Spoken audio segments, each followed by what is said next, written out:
We're live. Okay, so we're live, ladies and gentlemen. Welcome back to Tripp Smokepit. This is my buddy Nick. How's it going? Considering that this whole podcast bullshit is trying to emulate the type of conversations you would have on the Smoke Pit, just walking around finding people, well, we shall aptly start this by bitching about Lucky Strikes. All right. So I started smoking when I was in Korea because we were there in February of like 2008 for a cold weather package up in the fucking mountains. Needless to say, it was a little bit fucking cold.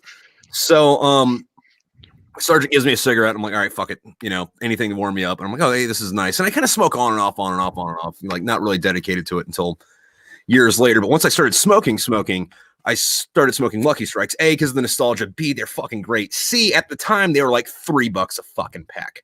Mm-hmm. Which is great because, you know, I'm a broke ass fucking E3. I go buy a 6-pack of PBR and a pack of Lucky Strikes, and I'm good for the fucking weekend, or at least the night. And I spent $5. Fast forward a little bit, all the fucking hipsters start smoking Lucky Strikes, and now they're like $12 a fucking pack. Just because some bearded assholes and beanies decided, oh, yeah, these are cool, man. You probably wouldn't know these cigarettes. Fuckers. Yeah, no, like they weren't prevalent at all, like during history, especially through the military when they just used to hand them out, you know? Dude, they used to come in MREs. Yeah. Yeah. Why can't we go back to that? Well, because smoking's bad. Well, which that might be a thing. Think about it. Like you're a chain smoking alcoholic, right? Your whole mission in life is to, you know, destroy the fucking enemy. We're gonna like feed you like those cat turd fucking sausages and powder MREs, and you're not gonna have cigarettes for 3 weeks before you go see the enemy. You know how fucking pissed off you're gonna be?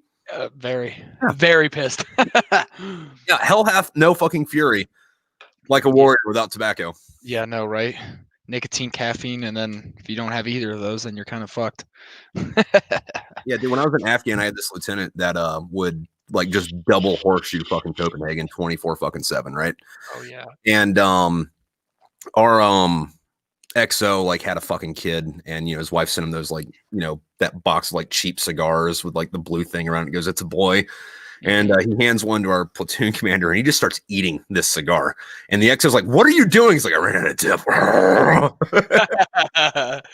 That's interesting. I don't think I've ever seen that before. The horseshoe thing, though, I have, and that is, I also chewed for a long time. Yeah.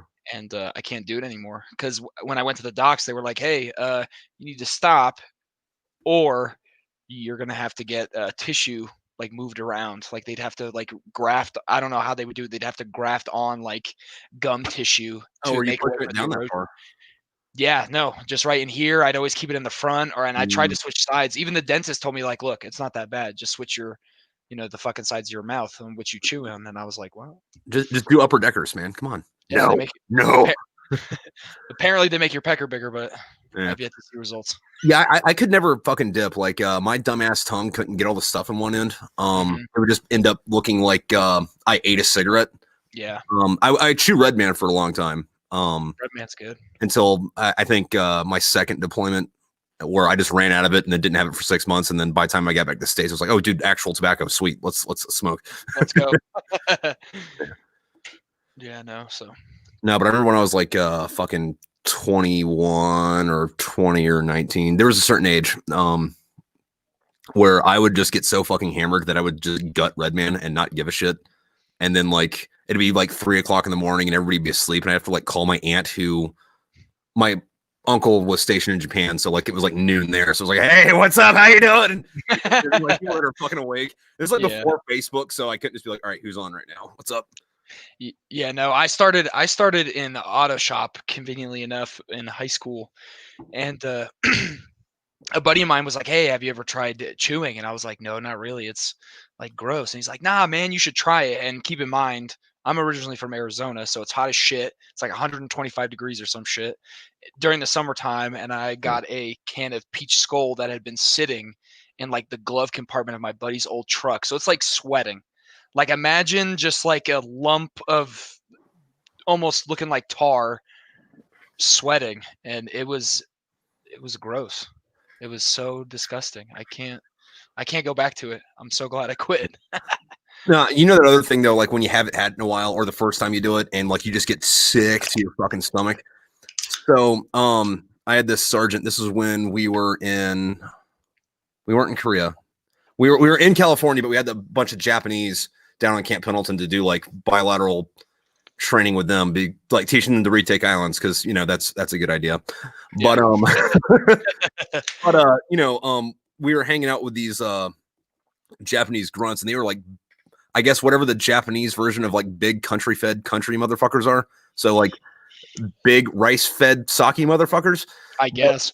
But anyway, fucking my sergeant puts in a dip and just puts in a little pinch, and this big fucking Japanese dude, like this guy was like 6'2". Like how the fuck did this guy get this big type guy, right? And he's like, oh, hey, let me try it. And well, except for, in broken Japanese and English and stuff. And my sergeant's like, I mean, all right, man. And then like he takes this huge fucking like half the fucking can, and my sergeant's like, whoa, hey, hold on. And then the Japanese guy thought it was like a money thing. So, oh, no, I pay for it. And he's like, okay, do you know what? Fuck it, just take it. So I put this whole thing in his lip. He goes, leans over the side of the ship, and I want to say everything he's eaten his entire life came out, and then out in the fucking like that dude had to have lost 15 pounds in 3 minutes. Yeah, no, I've never thrown up. The first time that I tried it, I never threw up, but I knew some guys that would literally just go out and buy a whole log and, like you said, just double horseshoe it and to where it's like almost foaming out of their mouth. Yeah. And I'm like, why the fuck would you do that? Like, what's the point? Yeah, like fucking how much nicotine do you need, man? Shit. Yeah, sometimes you need a lot, but yeah, sometimes you just gotta chain smoke your problems away, man. Fuck. Or did you ever see the movie Thank You for Smoking? I actually have not. The movie's about a tobacco lobbyist, and at one point, these like eco-terrorist fucking hippies, like they kidnap him, and what they do to try to kill him is they put like 1,000 nicotine patches on him to like try to have him have like a nicotine overdose and die. And he ends up in the hospital, and the doctor's like, okay, so I never thought I'd say this, but smoking saved your life. If you didn't have this high of a nicotine tolerance, you'd be dead right now. And he's like, also, you have to quit. And he's like, well, what do you mean? I have to quit smoking? He's like, yeah. And he's like, well, I mean, I've quit before. How long are you take? Week, month, year? And he's like, no. If you ever smoke another cigarette in your life, if you get secondhand smoke, you're going to fucking die. And he goes, oh, shit. Sounds like a really interesting movie. I'm going to have to add that on the list. Yeah, dude, it's really good. Like the main guy is Aaron Eckhart, the guy that played Two-Face. Oh, yeah. Yeah. Fuck. The other guy is he's the bald dude from shit, he's in a lot of movies. He reminds me of the bald dude from like Harold and Kumar or Hot Tub Time Machine, but it's not that guy. It's the guy that looks like that guy. I can't think of the name right now, but I think I know who you're talking about. Yeah, he always plays like the guy that's kind of a loser, but you also don't want to fight him. He might stab you. Yeah, true. He's like a psychopath. Yeah. Always a secondary character, but really good actor. The comedic relief character. Yeah. Speaking of movies,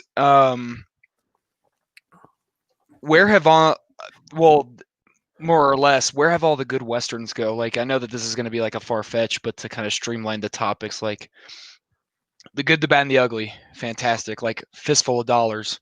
Why don't we still get like the same caliber of old, like drawn-out Western movies that we did back then? I have an answer for that.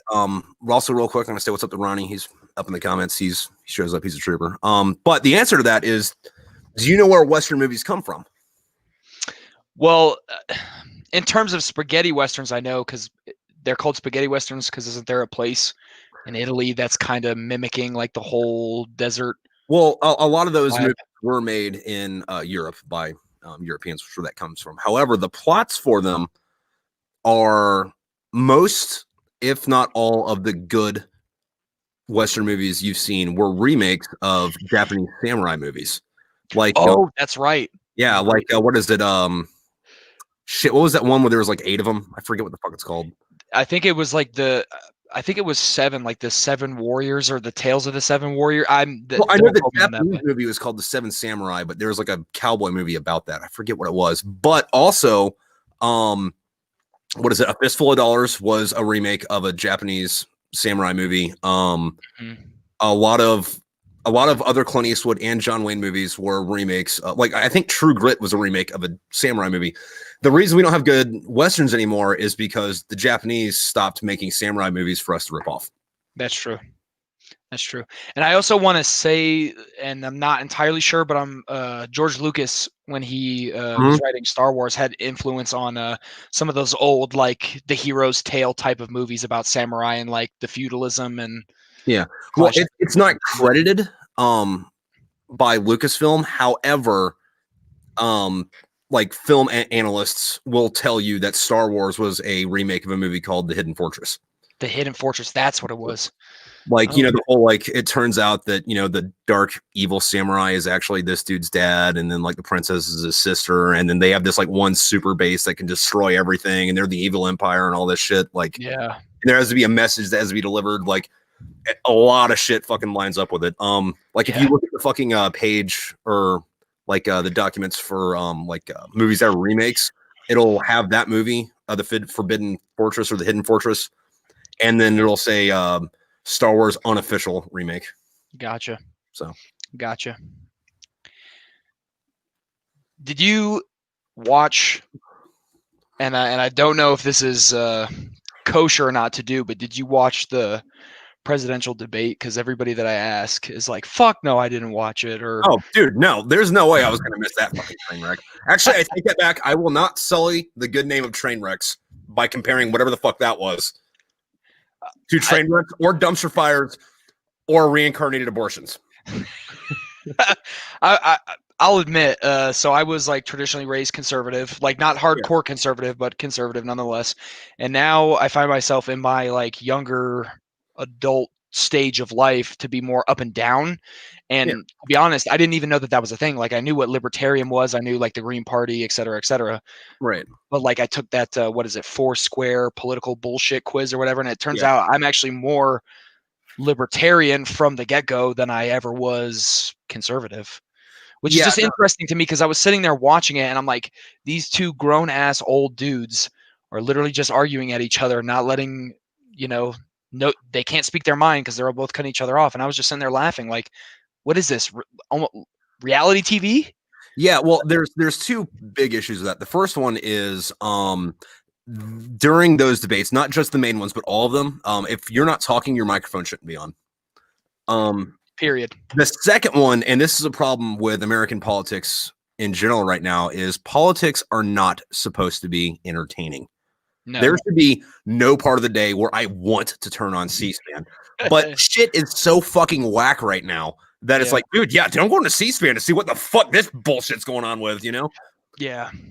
And like, and I know you said you were raised conservative-ish. I was too. However, I kind of grew into the there's one snake. That snake has two heads and it wants to eat me. I think they're both fucking out for you.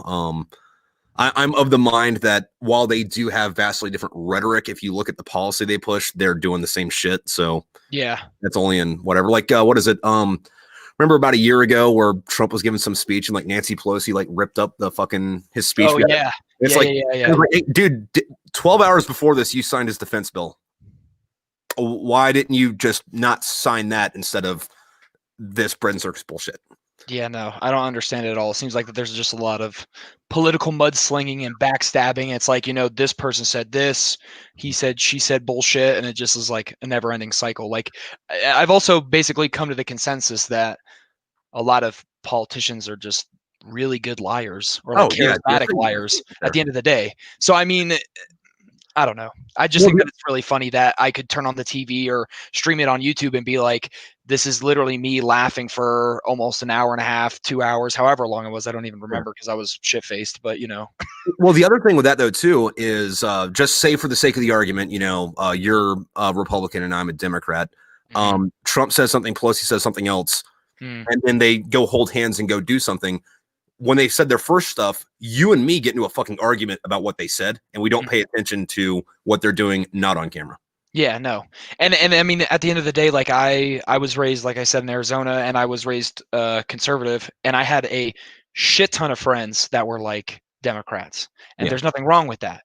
And like now that we're older, like obviously when we were younger, we used to argue because like you blindly believe not necessarily blind. Yeah, I'll just say it. Blindly believe what your parents tell you. Like this is the right way. There's no other way. And now that I look back on it, me and him have both kind of like leveled out, and we're both like, why the fuck can't you just be adults about it and just agree to disagree, or at least just don't open up your mouth if you don't have anything fucking productive to say. Well, I think what that is you have a part in your mind. We all have a part in our mind that's been there forever that we keep religion in, right?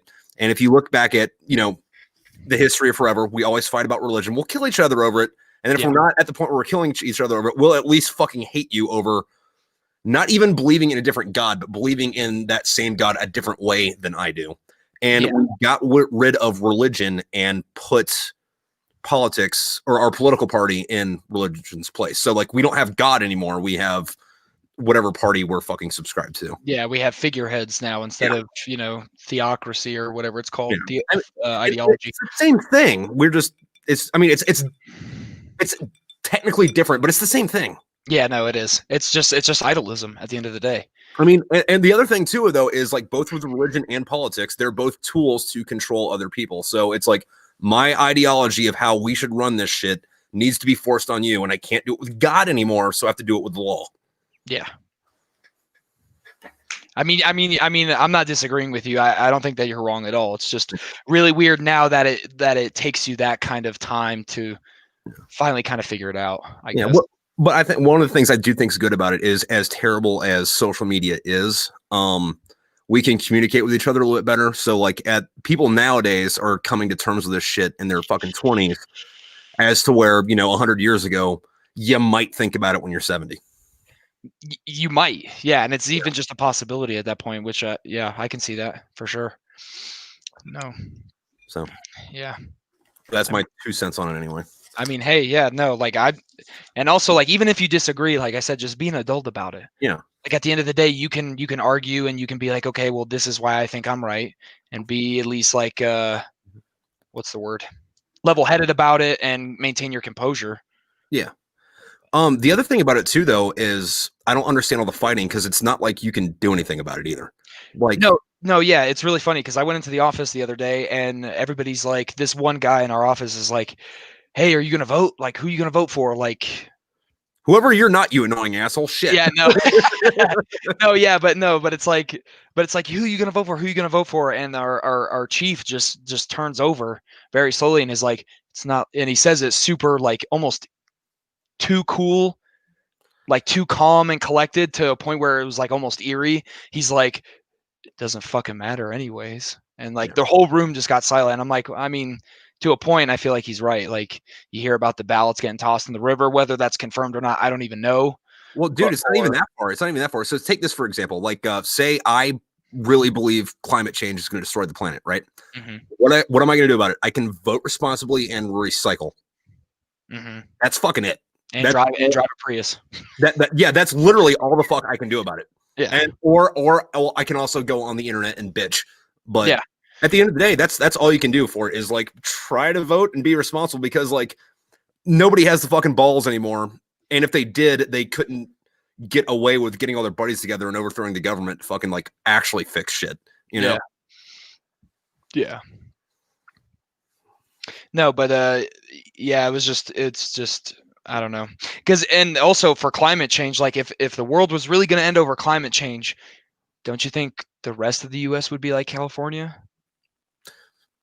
Just saying, like once okay, so like it's great. Like if that's what you believe, it's great that you're doing good for the environment because this is where the fuck we live.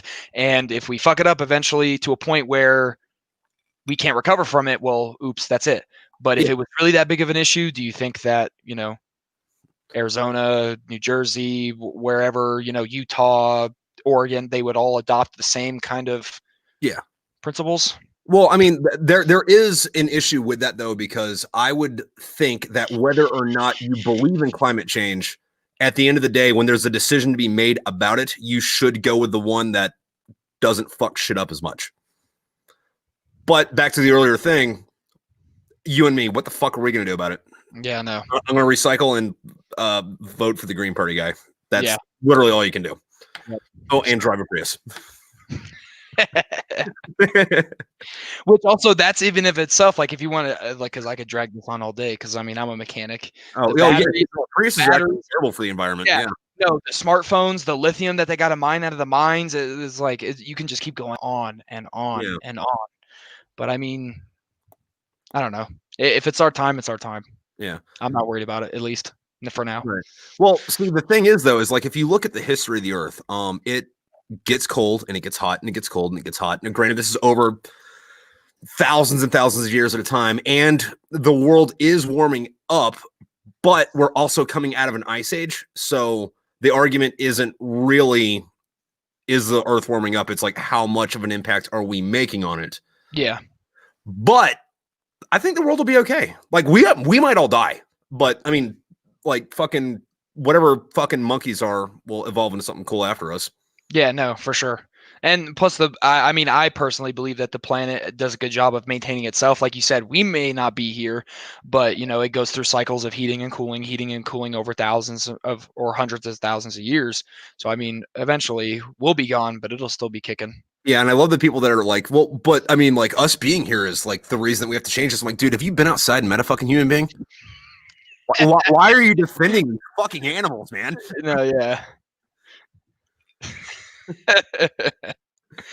Dude, no, we seriously went and wrecked an entire region so like our gas wouldn't be expensive. Shut the fuck up. Yeah, no. Like nobody nobody had seen it before. They're like, "Oh, no, no." Yeah. No. Or like what other countries are doing, like the US needs to step up its game where it's like if you really look at the statistics, we're not even like a fraction of the problem. Even lower than that. We're not even like no. Yeah. No, my favorite one is like, well, think about the sea turtles. Like, dude, we don't throw our shit in the ocean. You know who does that? China, Africa, India. But you can't say that because that's blaming minorities. Yeah, and apparently then that makes me a racist, xenophobe. Yeah. Piece of shit. Yeah. And like fucking like the thing about that in general would be like it'd be neat if like granted, I agree with you. Fucking racism is bad. Don't do it. Yeah. It'd be neat if when people portrayed it, they were fucking consistent with it. Like the thing right now, which I think's great. And before I go into this is gonna get political as shit. I vote third party. I hate Democrats and Republicans fucking equally. But CNN's got this fucking big kick right now, fucking going after Donald Trump about the Proud Boys because they're white supremacist. Their chairman is half Latino and half black.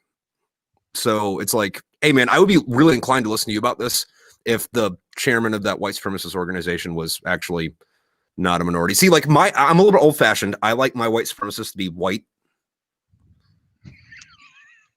I mean, just I mean, hey, look, it's in the title. It's in the title. Call me old fashioned. Call me old fashioned. And it's like, dude, look, there's plenty of reasons to fucking hate this guy.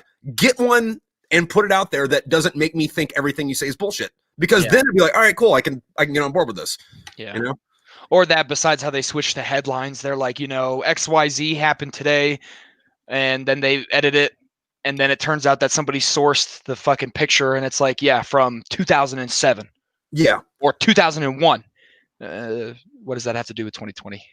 Yeah. Which this year, by the way, has been and everybody's got their stuff and things no matter what the year it is, but this year has just been unreasonable for us all, dude. Yeah, no, the other thing with I guess like the fake news thing, and I caught onto this a lot earlier than fucking Trump was around fucking bitching about fake news, but like so I was in Afghanistan in like 2009 or 10ish. It was I only remember it was that deployment because like Obama was on TV. Well, I was in the fucking COC, right? And Obama was on the TV talking about this huge push that we're making into fucking Nowzad in the Helmand province of Afghanistan, and we're just going in and like ripping up the Taliban. And they're showing all this combat footage that was from Ramadi in Iraq like 3 years earlier. And I was in Nowzad, and like they're showing all this footage of shit blowing up, and I walk outside for a cigarette, looking at the city. I'm like, I'm sure someone's getting shot somewhere, but like it's not happening right in front of me. Yeah, what the fuck are they talking about? And the thing is fucking it was on CNN and it was on Fox News too. So it's like, nah, you guys are both in bed together and you're just playing the we're going to make people fucking fight against each other. So on the ground level, so that they don't have to fucking pay attention to what's actually going on behind the fucking curtain. Yeah, no. Yeah, no. I don't even know what to say. Like, I mean, it's probably, so I mean, I'm obviously younger, and I didn't really notice it until the president started calling it out. But I mean, I'm pretty sure it's been around for Ever. before that we were even like thought of. Like, yeah, it's been around since the dawn of time. Yeah. You know, using your argument and your opinion to persuade a mass of people, being like, "Oh, this fucker said this, kill him." Now, the only difference is now that we have, like, you know, you got to be put on trial, you got to do this, you got to do that, you know, guilty before proven innocent, or vice versa. Apparently, yeah, or guilty until proven innocent. You never know. No, one of the big things though that really fucked that is it started getting really bad. It started getting really bad in the 90s because when Reagan was in office, before him, there was this thing to where like you couldn't really have like opinion articles, or if you did, it had to be like a certain thing, and you weren't allowed to lie in the news. And then Reagan got rid of that. I wonder why. I don't know. I really couldn't tell you. Well, to be honest, I was being sarcastic, but then now that I think about it, Reagan being like an actor before, and I'm really not too like knowledgeable about Ronald Reagan, but I mean, that actually makes me wonder too now, just why. To fucking spread propaganda, or to make propaganda legal, and not have to worry about exactly what you're saying, because like before, like you could sprinkle on the truth, and then now like you don't have to break it, but you can bend it like pretty fucking far, and it's like technically this is true. So I heard. Yeah. No. It's kind of like that thing where it was like if you were a fucking space alien, right, and you had no idea about anything, and you came here and you're like, dude, where are you from? When were you born? I could be like, well, you know, I was born right after they built the pyramids. Technically, that's not a lie. I mean, oh yeah, no. Ronnie came in fucking in the comments like a fucking boss. The fairness doctrine. Reagan reviewed the media as a private individual with its own free right to speech. The media as a private individual with its own right to free speech. Yeah. Which is one of those things where it's like, I think like some should be able to. However, if you're a news outlet, maybe the fuck not. You have a responsibility as a journalist to fucking inform the fucking public, not bend us to your ideology. Which is exactly what's going on right now. Like with COVID, like, I mean, don't get me wrong, COVID's a real thing. At least I think it's a real thing. Is it as serious as everybody and their mama makes it out to be? I don't think so. Yeah. Well, especially with all those reports about them being like, oh, you know, like all these the medical supplies and everything, they're gone missing. And then some like third party individual reporters like, nope, they're all in this warehouse. Same thing with the voting machines that are, you know, are quote unquote missing. Yeah. They're all in that warehouse. You just got, it's unlocked. I literally just walked right in. Yeah. Yeah. The other thing with that though, too, is like back to the fucking media about it, where it's like I would have a better feeling about things, or I would be not as critical of things if there weren't articles where it's like, oh, hey, 19-year-old soccer player or collegiate soccer player dies of COVID. And it's like, well, what the fuck? I thought this only killed old people. Go into the article and it's like, nah, you know, he had COVID, but I'm pretty sure the leukemia killed him. Yeah. Not sure about that because I'm not a doctor, but yeah. And then not only old people, that woman that was in, I want to say Kansas, don't quote me on it because I don't freaking know, but all that I remember reading from the article was 103-year-old, and it was in quotes, miraculously survives from COVID. And then you read into the article, it's like, oh, she had a good diet, walked every day, drank plenty of fucking water, you know, she kept her house clean, blah, blah, blah, blah. It's like, well, miraculously is definitely bending. Well, I think genes play a lot into it too, like that in your overall. Yeah. There is she's either the oldest or second oldest person to be documented living. She was like 120 something when she died in the 90s or early 2000s, and she drank wine and smoked cigarettes and ate chocolate every fucking day of her life. And you know, she also, you know, like walked 10 miles and, you know, didn't give a shit about anything. But still, I think a lot of that stuff plays into it. No, yeah, like my grandma Tester, on my mom's side, I think she recently just passed away, but she was like, what? I want to say like 99, maybe I'm stretching it a little bit, maybe 95, 99, something like that. Yeah. She smoked and drank every goddamn day. Like a freight Mean. train. Fucking Smoked. Yeah. She was nasty. She yeah. was like, and nasty, I mean she was mean, but like she lived above the freaking what do you call it? The average lifespan of a woman. Which is great, by the way, because that's actually going down in America. Thank you, fucking big pharma or Congress, whoever the fuck I got to shake a stick at. Mm-hmm. No, yeah, the whole big pharma thing is another thing we can get into. Like, Oh yeah, no, I don't think COVID would be anywhere near as bad if like we had a responsible fucking medical community. no, yeah, not only that, just fucking wash your hands. Yeah. And I mean, if you really want to get nitpicky with it, wear a mask. But yet again, we're wearing masks outside, more than 6 feet apart, and they're like, "No, you still gotta have that shit on." It's like, what is this doing long term too? I mean, I'm not a fucking scientist. I'm not a fucking doctor. I'm a grease monkey. I turn wrenches for a living. But I'm pretty sure wearing this damn mask all the time isn't probably good for you either, because your body's meant to expel CO2, and it's kind of just wafting it right back into your face. Yeah. Well, I mean, I don't think there's really probably any, I don't think there's actually probably any problem with that short term, just because like you're still breathing in air from the outside of it. What I would say would be the issue with that though, and this is also the only time I wash my hands is if I just pooped, but fucking I touch all kind of shit and then eat it, and then I haven't been sick in fucking years, and it's Mm-hmm. probably because I put so much nasty shit in my body that my immune system's like fucking Delta Force. Yeah, just like nothing. Yeah, just punts it away. Yeah. Yeah, no, Which is and probably like, actually very bad advice. Wash your hands, kids. Fucking you nasty pieces of shit, wash your hands. No, but yeah, no, like I haven't gotten sick in years, and I mean I wash my hands, but I mean like you just think about it, like you go into public, touch a doorknob, yeah. touch your eye, touch your face. Yeah, some dude jerked off and didn't wash his hands and then opened that door and then you opened it right after him. Yeah, and then now you're eating food that just fell on the floor, picking it up with your bare hands. Yeah, well, another thing with that though is a lot of people don't realize this, but the better physical shape you're in or the healthier you are, the healthier your immune system is. So like, Mhm. if you're out fucking cranking up push-ups every day, so are your white T cells. Yeah, you work for your body works back for you. You get Yep. in what you put out. So, yep.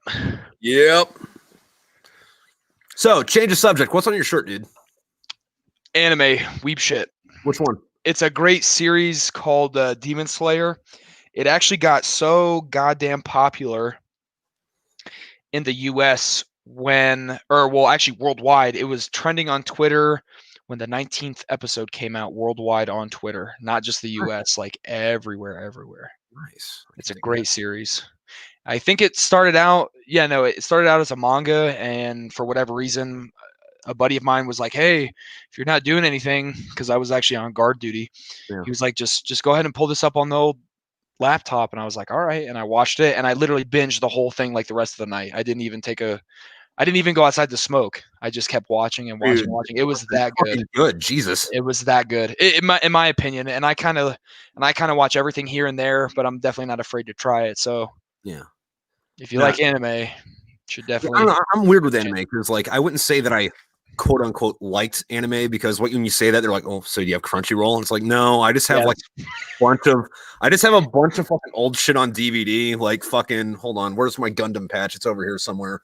But oh yeah. you know, Which me, I love Gundam. I got the eighth MS team on Blu-ray just sitting right up there. dude, nice. That one was great because like the Gundam pilots like weren't good pilots. No, Yeah, they were just like fucking. Forgive my phrasing here, military people, but they were just fucking dumb grunts that got thrown in a fucking robot, no, yeah, Like they're just like trying to do their thing, and it's almost like fucking like a Vietnam story. They were in Indochina for that one, right? no, yeah. It was a mixture, I think, of between jungle warfare and I don't remember the exact country, but it was a mixture of jungle and like desert warfare, I want to say. So maybe Yeah. it was Indochina, but Yeah, no, like the lieutenant, I mean, it's anime at the end of the day, but the LT was like what looked like 15 years old. And he's like, oh, like, fuck my whole squad. I'm just going to run in there and get myself captured and blown up. And it's like, And then he gets his ass kicked. And then yeah, fucking, what is it? Like, they're like, all right, so all we have to do is stop this shuttle from leaving. And like this one dude comes down and is like, all right, so they're going to stop the shuttle by leaving by using these tanks. So let me go kill all these fucking tanks. And then we have I don't care who you are, the fucking Norris Packard goof fight was the best fucking mecha fight in any anime fucking ever. Just because A, of how fucking intense it was, and then B, the last thing that fucking happens is the hero's cutting him in fucking half. Like he's winning, but like as like, you know, his fucking mobile suit's fucking falling to the ground, you know, the last few rounds fucking destroy that last tank. He's like, oh, so the bad guy won there. Fuck. You did everything right and you fucking lost. yeah, somehow, some way. No, it was really funny because I didn't start watching Gundam, and this is going to sound super blasphemous, until about a year ago. What happens, man?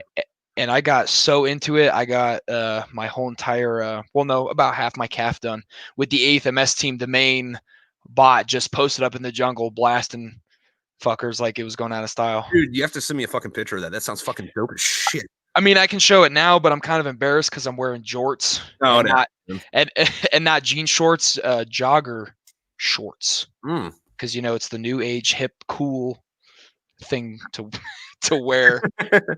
Sweatpants that look like actual pants. Oh yeah, dude. No, like I don't have any anime tattoos. I don't think I have a really bad Oni, a Japanese demon, playing a guitar on my back that I got in Okinawa, and the tattoo sucks, but I got it in Japan. So, but the other thing about that, like I don't have the tattoos, but I have a bunch of Xeon unit kitty T-shirts. So you know. No, yeah, that's great. No, so speaking of tattoos, I have I'd say quite a bit. My chest is done, my legs are done. You get that sick ass fucking Doom tattoo too, right? Doom tattoo? Doom?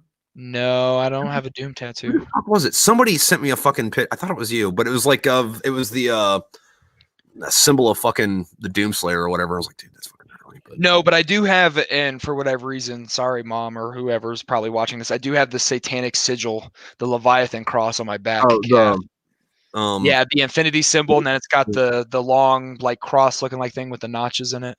Okay, well, I mean that's whatever. What I do hate though is when I'm not satanic, just putting that out there. No, but what I do fucking hate / love to make fun of people about that though is like when they get like an upside down cross is like a satanic tattoo. I'm like, dude, that's like so fucking metal. Do you know how metal an upside down cross is? The Pope has it on his fucking chair. Mm-hmm. Like, read like 3 sentences of something. Yeah, no, for sure. Yeah. No, how did the Leviathan cross get designed though? Because I don't know the history of that one. I know what it is, but I don't know how it came about. You know, so I'm not a Satanist, actually. Fun fact: I was raised Lutheran. You know, from my pops being European, Swedish, as a matter of fact. My brother, I don't know if I would call him satanic necessarily, but he's definitely more into like the laws of like, you know, like survival of the fittest, and like I'm gonna do what makes me happy because in my eyes, you know, there's nothing wrong with that. How it was designed, I don't know, but he was afraid. He was a little bitch about getting a tattoo, so I was like, well, I'll get one with you. So I got one with him, and then that was his first tattoo, and we got matching ones. So dude, that's the fucking brotherly thing to do, man. That makes me happy.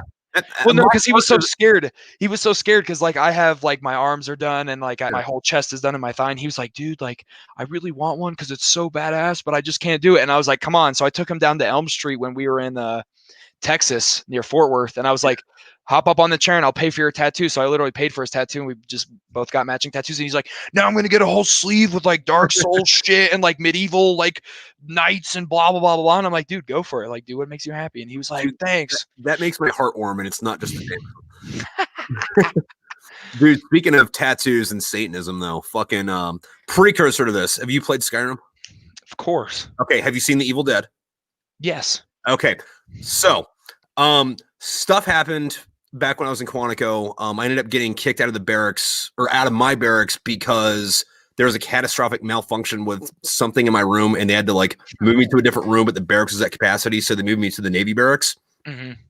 It was New Year's Eve. I go and I'm partying with all these fucking sailors And there's this like fucking 19-year-old fucking who super fucking sexy short little fucking sailor chick, right?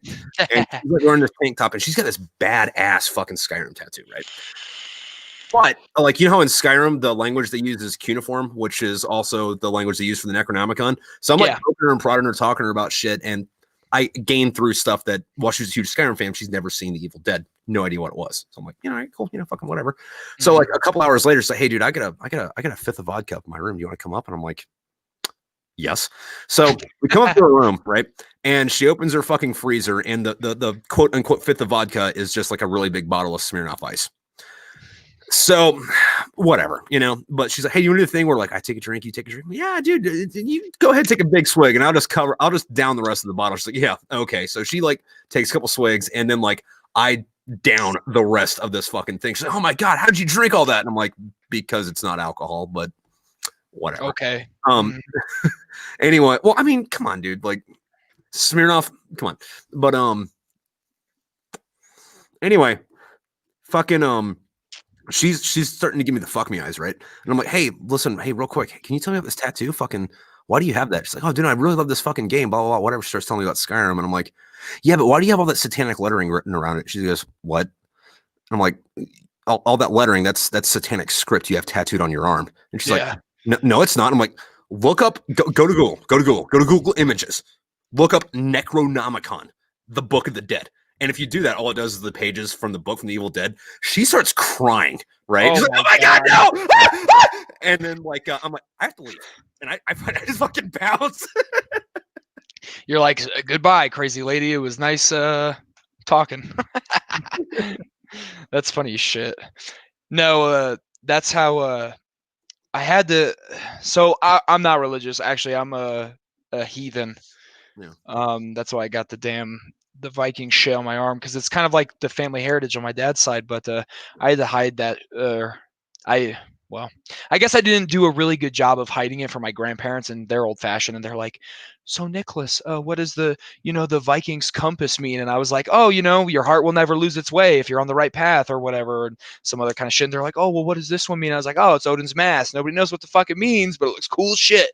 And it's like tribal. And they're like, oh, well, that's blasphemous or whatever. And they could not believe it. And then eventually I started getting more and more tattoos, and they think it's a phase, but no, I just really like ink. Hey, what's the big Volk knot and the Zig runes next to it? I'm like, yeah, no, it's kind of funny, like, because it gets a bad rap. I can't tell you how many times I've been downtown in the Springs or up in Denver, and people are like, you fucking white supremacist prick. And I'm like, what are you talking about? And they're like, those symbols on your arm. And I was like, if you just took the time, and like, people don't know, obviously, but if people just took the time to like research and probably like even dabble in a little bit of like European, like ancient history, like medieval history. Spend 5 minutes on fucking Wikipedia. Yeah. Or Google. Perfect. Yeah. What does this symbol mean? Boom. And then they'd be like, oh, well, this means that, Odin and blah, blah, blah, blah, blah, blah. Has nothing to do. The religion of itself also has nothing to do with race or creed, as a matter of fact. It more has to do with knowledge and like the power of arming yourself with knowledge, just being a overall like adept person at XYZ. Yeah. So I don't know. I don't get it. And I feel like that's kind of wrong with my generation, is that people don't read enough. They just look at a screen and they're like, that is cold cut blank, the truth. And I'm just going to blindly follow it. No, like, open up a book. Like, PewDiePie did not explain this to me, so I can't talk about the subject. Yeah, or Jacksepticeye, whatever his name is, all those damn YouTubers. Yeah, but I'm context. Yeah. I mean, I do, but I'm going to play it off like I don't, not to sound like a dork. Yes, and neither of us know who Philip DeFranco is either, right? I actually used to watch Philip DeFranco a lot, because I felt like at the time it was the only like source of like somewhat modern, hip, unbiased news I could get. But the longer I kept watching and the more I started to develop my own opinions, I was like, at the end of the day, this is still kind of like leaning one way or the other. Yeah. No, I still watch him. I think it's a good time. I don't appreciate though, and I get it that this is like him, but and his like base and what he's about, but like he'll do some shit where it's like here's a 20-minute episode about like some internet drama between these two vloggers. I'm like, dude, I don't care about that, man. No, yeah. That's why I've actually turned more to Joe Rogan than anybody. Like when Joe Rogan was talking about, whether you like him or not, when he was talking about doing the like debate with the Dude, I would have loved that. the neutral camera, non-biased questions, just sitting there for 4 fucking hours and just hashing it out. Like why not? Trump said, well, apparently good to go, and then Biden, I guess, didn't know where he was at or one way or another and just didn't ever respond. Yeah. I don't know. Dude, yeah, no, like Joe Rogan has some fucking really interesting dudes on there. Like my favorite is like when he has some like historian or like social science fucking person on there. Like every once in a while, like when he has like comedians or fighters on it, it's like, okay, whatever, this is background fucking noise. But like when he's got like somebody that's like talking about like he's had a few that were just like geologists talking about fucking like the tectonic plates. I'm like, all right, let's listen to this. Or like, oh, hey, this guy used to work at Area 51. It's like, all right, cool, let's listen to this shit because I'm not going to hear that anywhere else, No, yeah. And I just think it's like, I think it's a really good platform for him, even though that if you've looked into news with him recently, Spotify wants him to review and edit his fucking podcast, which I don't agree with, first of all. But I mean, he did sign a contract, I guess. But well, no, when he signed that contract, in the contract it says that if he's asked to do that, then he could break his contract. So I'm interested to see where it goes because he could say fuck it, I'm off Spotify, and he would still have the money and they couldn't do anything about it. Yeah, I mean, I guess in one sense of another, but I would have said fuck it already. Like, yeah.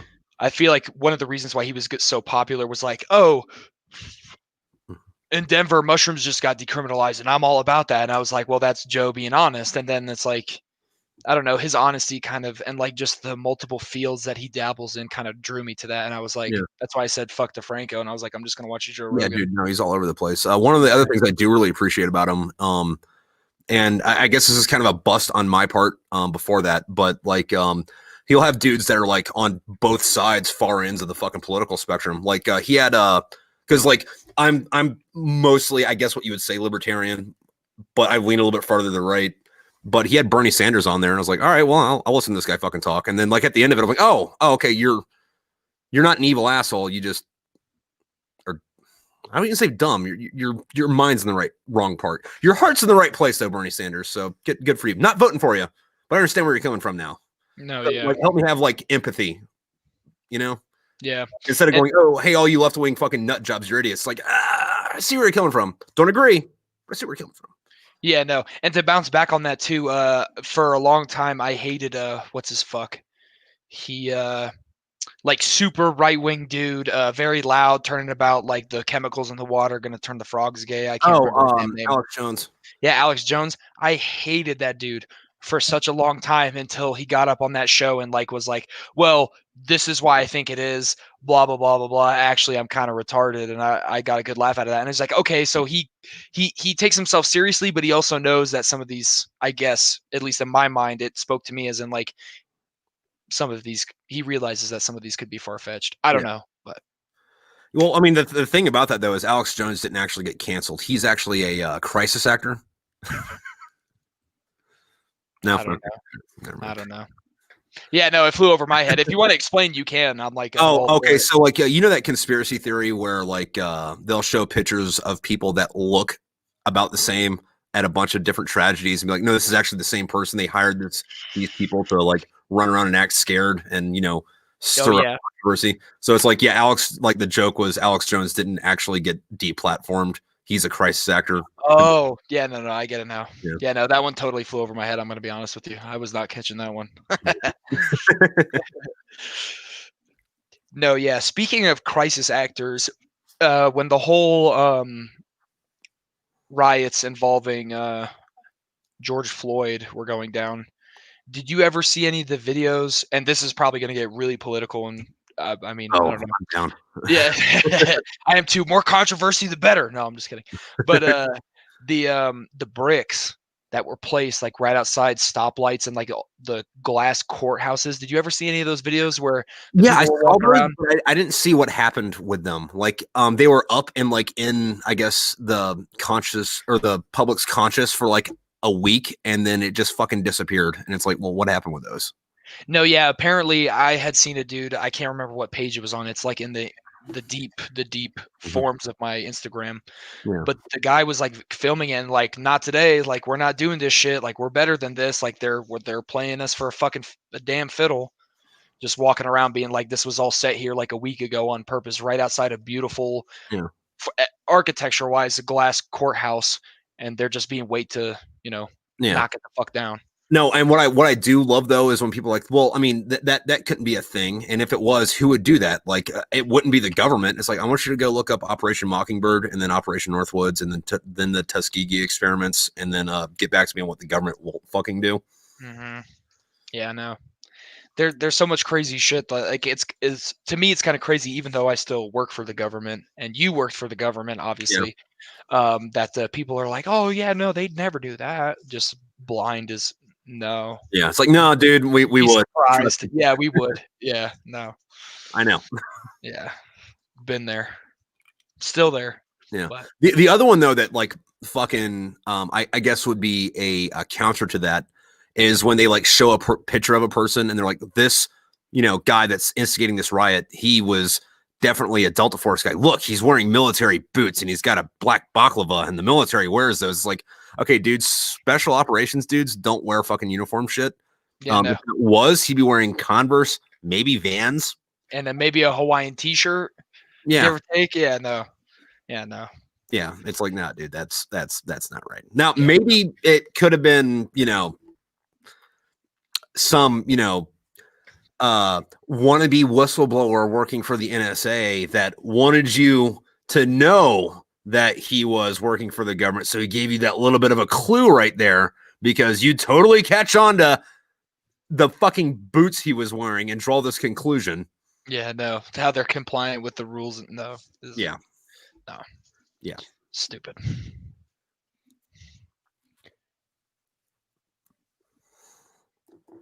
but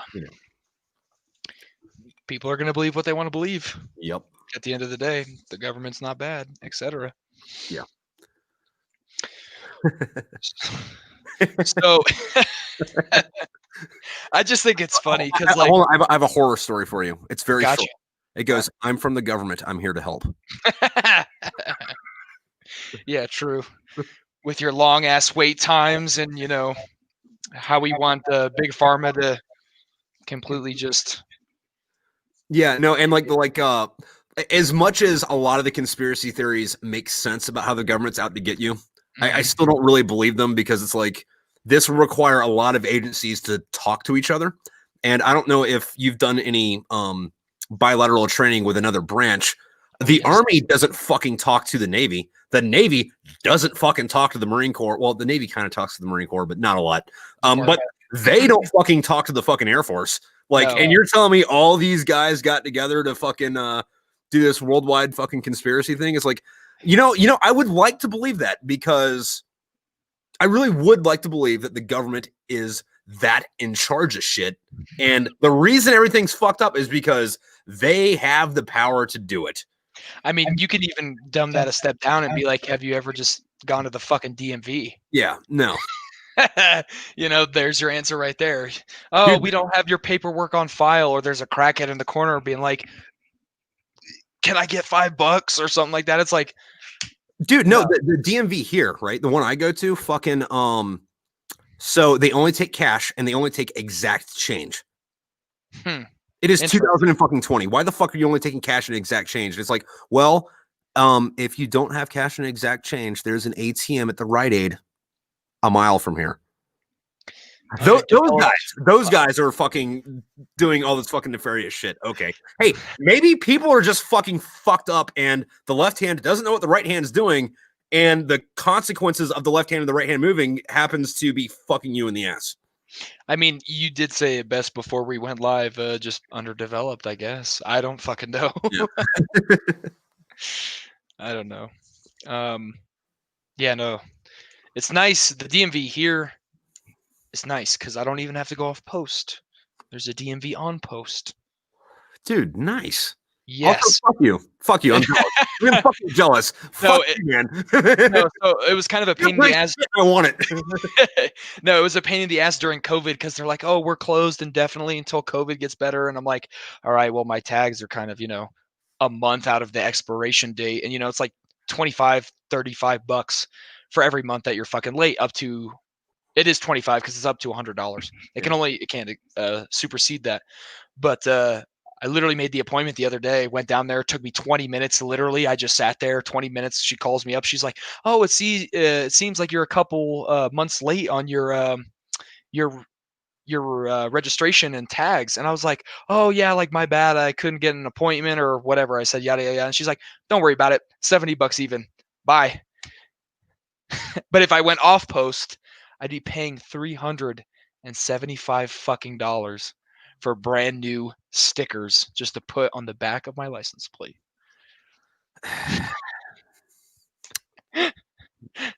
It just blows my mind. And these guys are the ones that are hiding the aliens from us. The future is now, old man. Yeah. Yeah, no.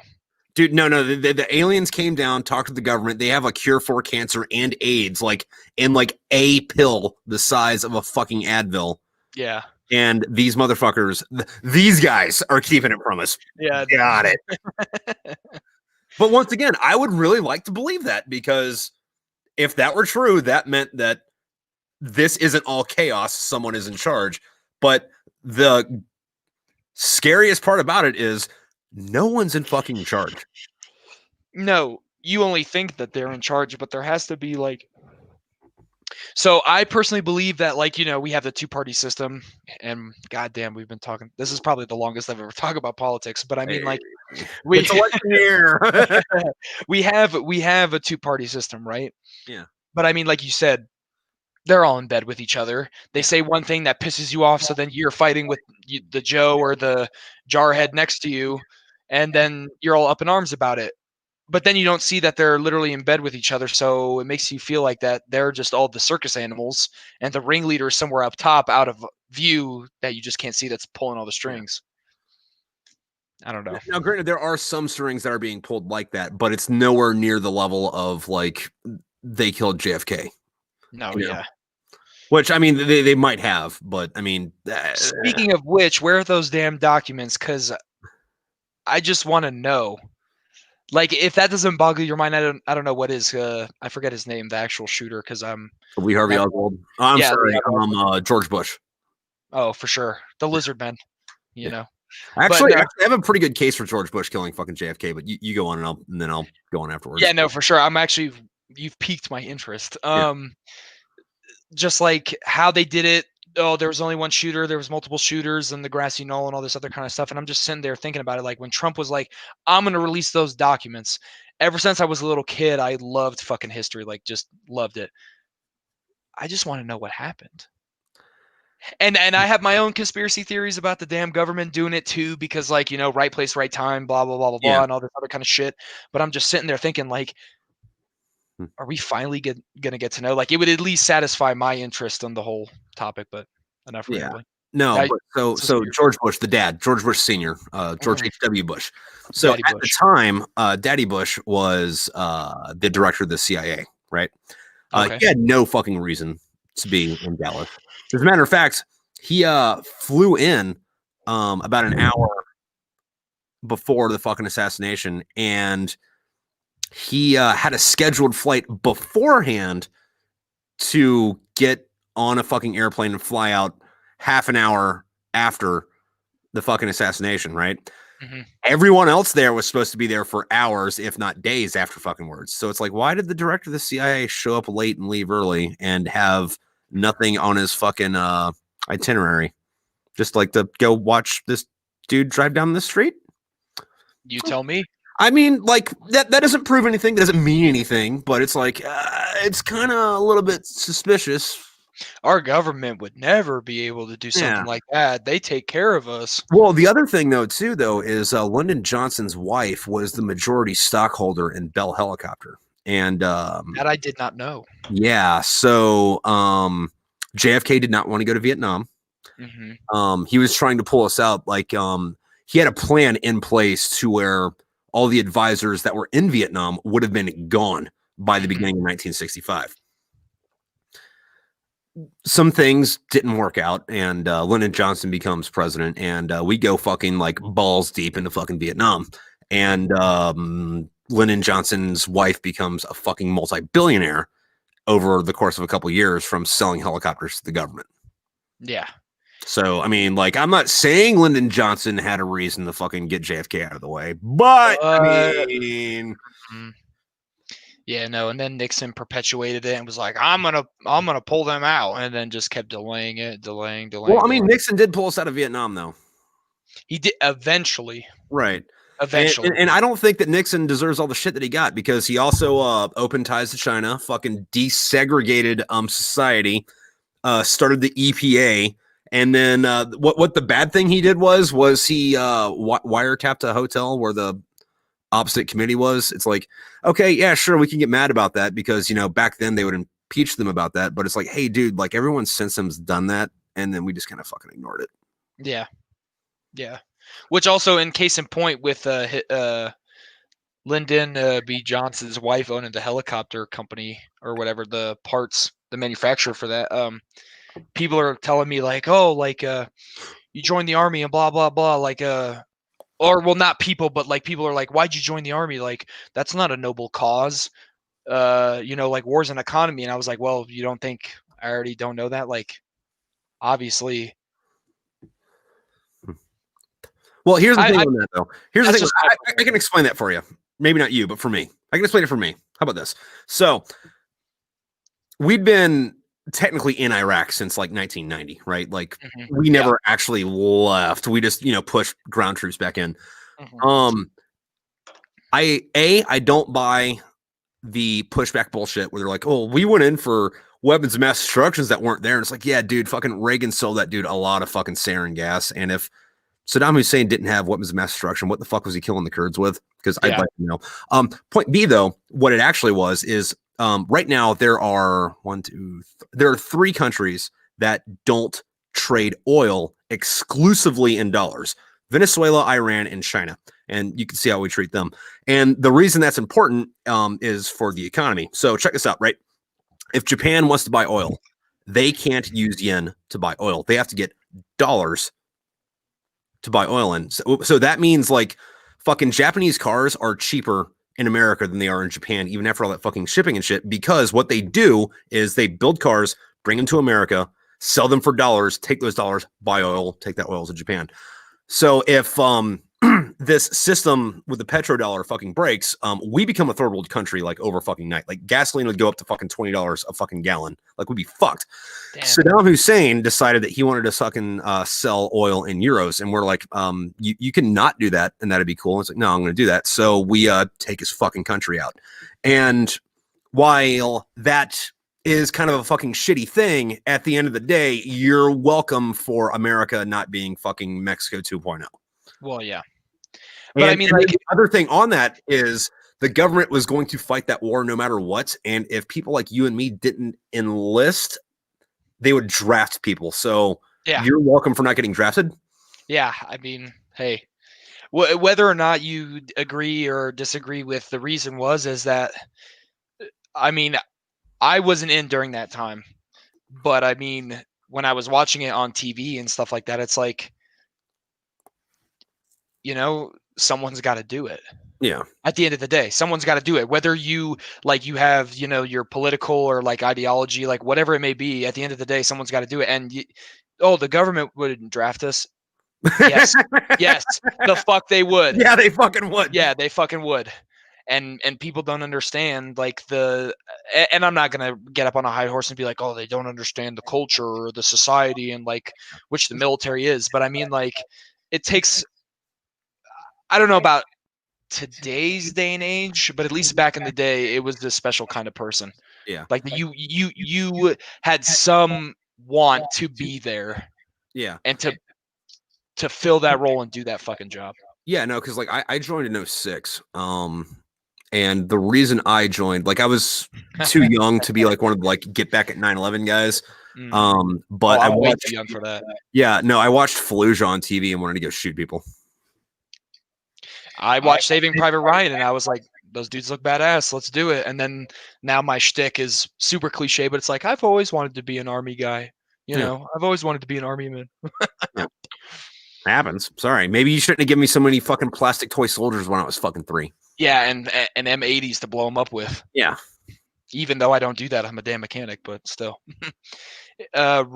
Rodney said that H.W. Bush was a CIA director in the 70s for about a year, and McCone was the CIA director under Kennedy. Oh, so it turns out I might have been mistaken. Okay. So this guy McCone killed JFK. I mean, wait, what? Were we talking about JFK? I was trying to drag it back to George Bush killing JFK, so it was. Oh, yeah, no. Hey, I didn't know that, and you were believable, so hey. Oh, shit, now I have to go Google it and fucking make sure I'm not a fucking idiot. Would have fooled me. Shit, now I feel like an asshole. Fuck. Nah, no big deal. As you notice, all jokes included or jokes not aside, McCone did it. Obviously, you're knowing your shit, and not gonna lie, I haven't eaten all day, and I'm probably about several beers in. Oh, but, yeah, no. George H.W. Bush was the director of the CIA from January 30th, the 30th of January, 1976 to January 20th, 1977. And then, go. Wait a minute. Thanks, Ronnie, for proving Tripp wrong. Done got fact checked on my goddamn self. Fuck me. He's like, fuck, you just embarrassed me. Dude, that was years after. Why the fuck did I think that was in the 60s?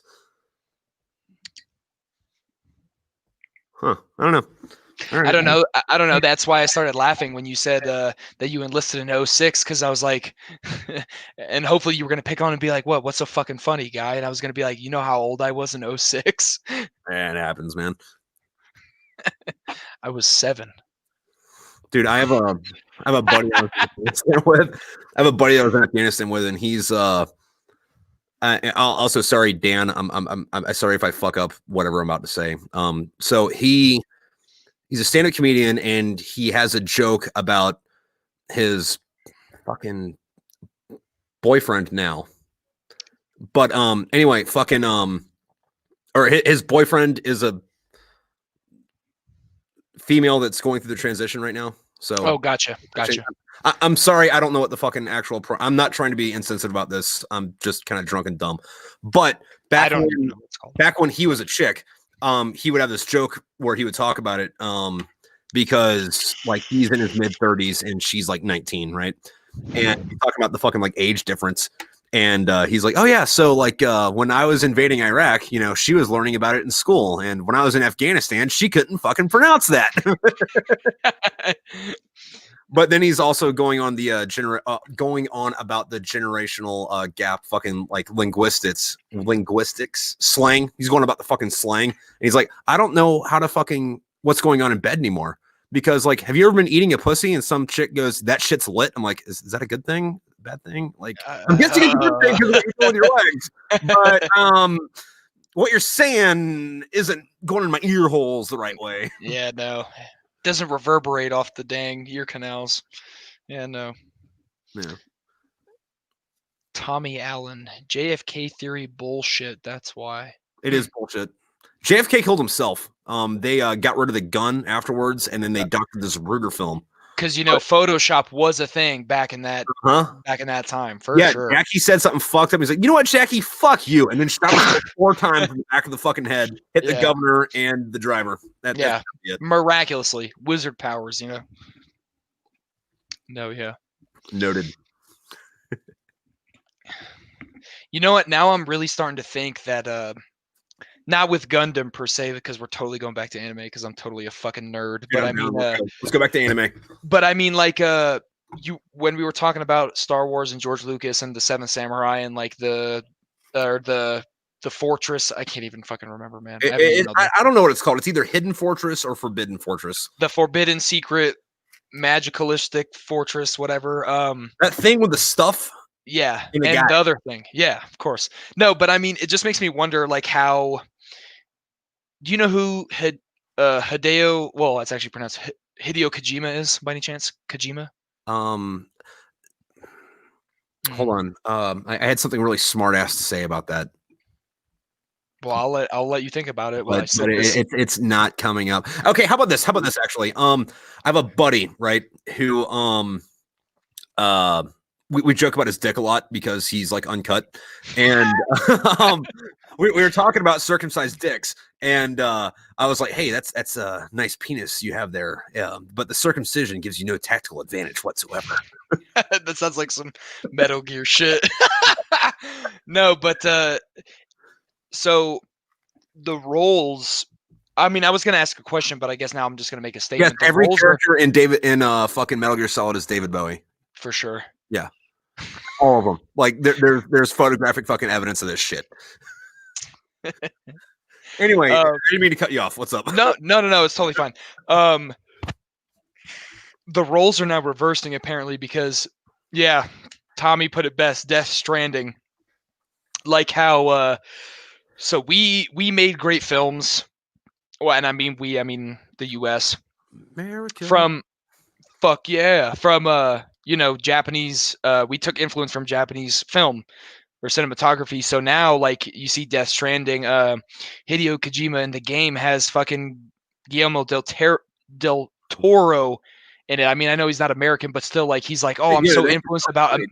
Yeah, no, but like, he's so influenced in American culture. They have like Monster as a game or in-game item that you drink to restore energy, like, and fucking Norman Reedus is the goddamn main character. Well, the reason that is though is because video games have financially eclipsed the movie industry. Video games bring Yeah. in millions and millions more dollars every year than fucking movies have ever fucking done. Oh And yeah. the reason for that is because like when you go to see a movie, like in a movie theater, like you're trying to immerse yourself into this fucking world, get away for a little bit. However, when you're playing a video game, you're not actually in that world, but it's a lot more fucking believable because you control the characters. Like you help to fucking illustrate the narrative. Choose your own adventure.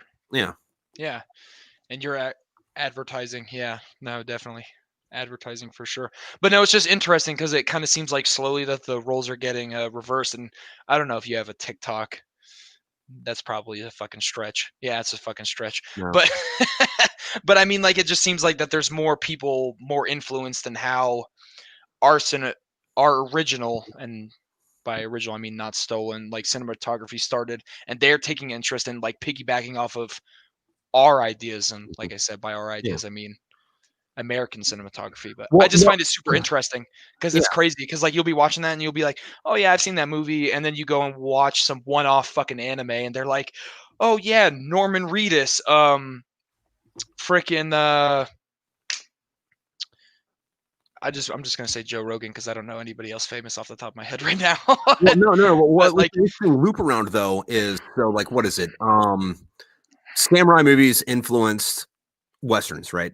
mhm, In Metal Gear Solid, for example, Revolver Ocelot is based off of the pretty guy from The Good, the Bad, and the Ugly. you're right. So it's Mhm. like there's this Japanese character based on Italian movie made for Americans that was Influenced a rip by, off of a Japanese movie. yeah, which It is all comes crazy. full circle. It's circle of life, man. It's like whatever Buddhists were talking about, where you like live, die, repeat in a circle. That Hmm. Yeah, and not only that, Tommy said means Coleman camping in Final Fantasy XV, which that was a thing. They literally had the Coleman tent, the Coleman gas burner, which I looked at that and I was like, obviously they get money from it, but I'm like, why the fuck is this here when there's like a giant bird that's gonna attack you from the fucking sky? yeah, Coleman camping essentials. I think it's funny. yeah. No, fucking it's fucking great how shit fucking loops the fuck back around. But like Yeah. on the other end of it, like video games are getting a lot more diverse in a lot of different ways. Like, have you played a game called Hellblade? Isn't that the like tribal chick that has schizo? Yeah, you're like a fucking like Scottish chick and you're going to kill Vikings or whatever. Yeah, and the voices are talking to you and it's like speaking through the fucking controller. When I first played that, I was like, there's something in the fucking controller. It scared the shit out of me. Yeah, Yeah, Hellblade is no, awesome. but I looked into that to the making of it, and what they did with that is like 20 people made that game, and it was like 2 or 3 French guys that were like, "Hey, let's make some fucking like weird fucking psychological fuck you game." And the way they did it was like they wrote the story for it, and then like when they did all their add-on shit, like to make the story a little more robust for a video game, the rest of the staff that weren't video game designers or writers were psychoanalysts, like people that have master's degrees and fucking doctorates in how your brain works. And they hired these people to be like, hey, what do we put in this game to fuck with people? And like the way they recorded it was neat because like they had like 2 microphones set up, like directional microphones, and they put them inside of like this like weird fucking like plastic head thing. And then they had to like set up for the surround sound, and they had like people walking in circles way around the microphones, slowly coming in, whispering all that fucked up shit you hear the entire game, and then like circling back out.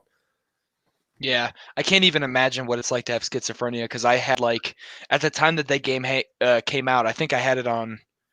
I think it was maybe a PlayStation exclusive. I'm not sure. Don't call me on that. Yeah. But I had like the surround sound headphones like these, and I was just sitting there playing it, and it's like you're a failure in one ear, and like, oh, you should just go fucking off yourself. And I'm like, what the fuck is this? Like, I played in a dark room, Yeah, which is how you should play that game. I mean, like Oh you yeah. shouldn't play that game like that because it's gonna fuck with you hard. But if you Yeah. want the full experience, that's what you fucking do.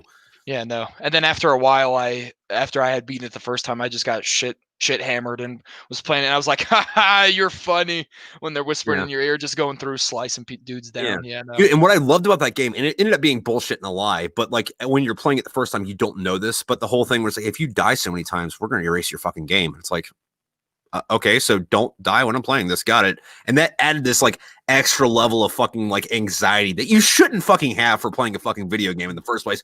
No. But you fucking do. And then Yeah. like later it turns out it's like, okay, I've been like just murked left and right because I suck at this game.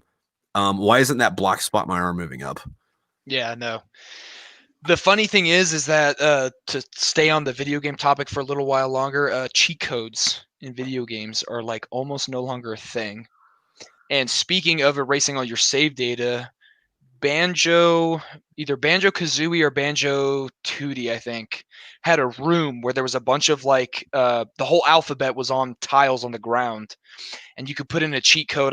I don't even remember, so like I said, don't quote me on it, but Yeah. you could put in a cheat code that would either get you to the end of the game or give you some item or some bullshit like the jigsaw pieces or whatever. But it ended up actually being a total fucking a con, and it would literally drop you through the fucking floor and erase all your save game data. You Dude, have to restart from the beginning. So Dude. people on YouTube would be like, oh yeah, in order to do this, they'd literally be trolling people. You do this code and you jump on these tiles on the floor, and then like the witch lady or some NPC would talk to you and they'd be like, oh yeah. And also for cheating, fuck you. All your save game data is gone now. Restart from the beginning. I was like, what? Yeah, no. One of the other things is like, I know there's an age difference here, but did you ever play like the old, like original Nintendo? Okay, all right, that's a no. Okay, so fucking in those older games, there was like they didn't have a save feature on it. So what they would do to get around that is there were secrets in the game, like in Mario Brothers 3, right?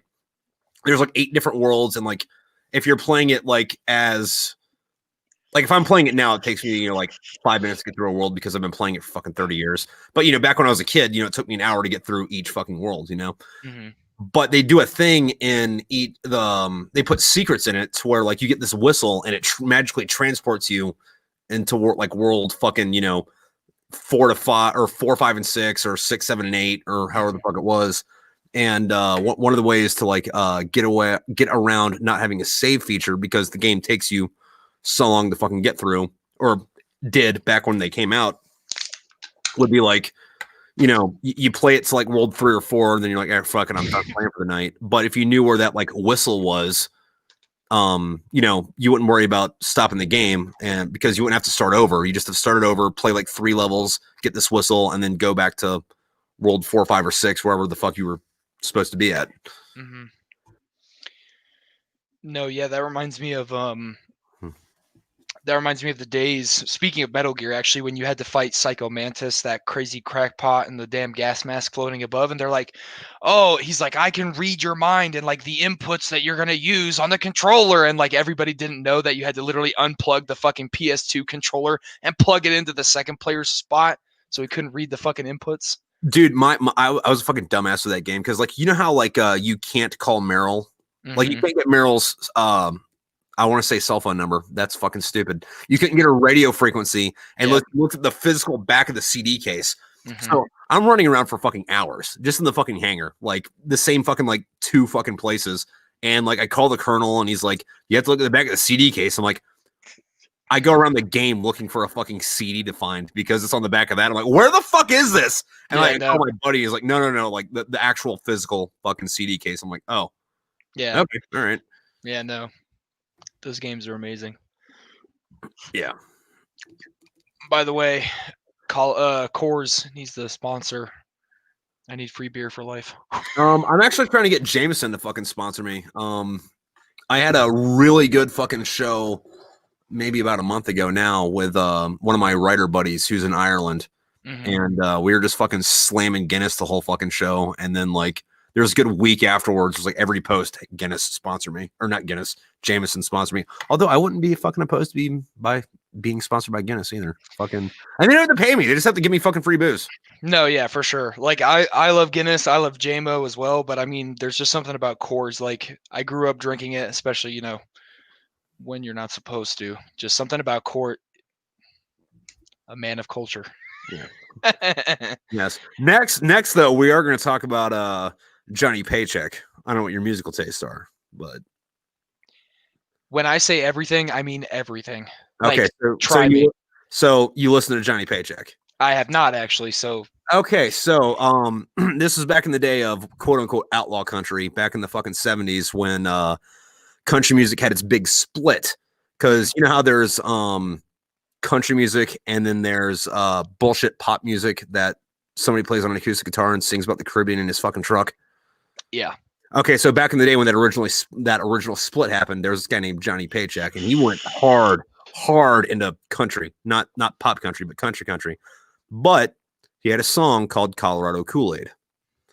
And the song was about, hanging out in a bar in Houston, Texas, and he's having a good time drinking that Colorado Kool-Aid with his Mexican buddy. And some asshole comes over and he spits beer in his ear. So he pulls out a switchblade this guy spits beer into his Mexican friend's ear, and his Mexican friend pulls out a switchblade and cuts this guy's ears off. And he's a gentleman about it, though. He picks his ear up and hands it back up to him.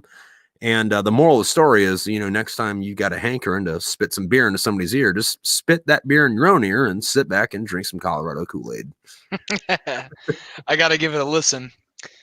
No, that sounds interesting. No, I listen to everything from country to I'm actually the immigrant father type being from Sweden, black metal, death metal, Metallica, which is now considered classic rock. I don't know how the fuck people thought that would be a good idea to classify the big four, Anthrax, Metallica, Megadeth, as classic rock. Well, I don't know about Megadeth, Slayer, or Anthrax, but I would make the argument that's okay to do with Metallica because they haven't made a good album in fucking 20 years. On the other hand, since I do have you here and you want to talk about black metal and death metal, and since I don't often get to have this conversation because a lot of people don't fucking listen to it, I don't have any friends that I know of that listen to either Moon Sorrow or Immortal or Abath, and I would just kind of like to talk about Moon Sorrow or Abath for like a minute. We can talk about it way longer for a minute. Moon Sorrow is really good. I don't know how to pronounce the damn shit. Oh, dude, I can't either. And I also do have a bone to pick with them because like they came out with an album in like 2013 or 14, and I was like, cool, let me download this fucking album. And it was taking forever to download. And it turns out this like hour-long album is like 2 half-hour-long songs. It's like, dude, could you not do that? I'm gonna listen to it, but you make it really hard to put the song on a playlist. With the name of the one that I at least like the most is called Pan. Where the hell is it? Here we go. Fuck. Pan Pakana Oh, and Hula. then Casa. But yeah, something like that. Yeah. Mikasa, Tsukasa, some shit. No, that shit is really good. Immortal is good. Like The back Mighty Raven Doc. yeah, fucking I wish we could play this shit, but if I do, I can't because Yeah, copyright. shit. Yeah. But like, dude, I can't pronounce. I think we're talking about the same song by Moonsorrow, where it starts off with an acoustic guitar, like. No,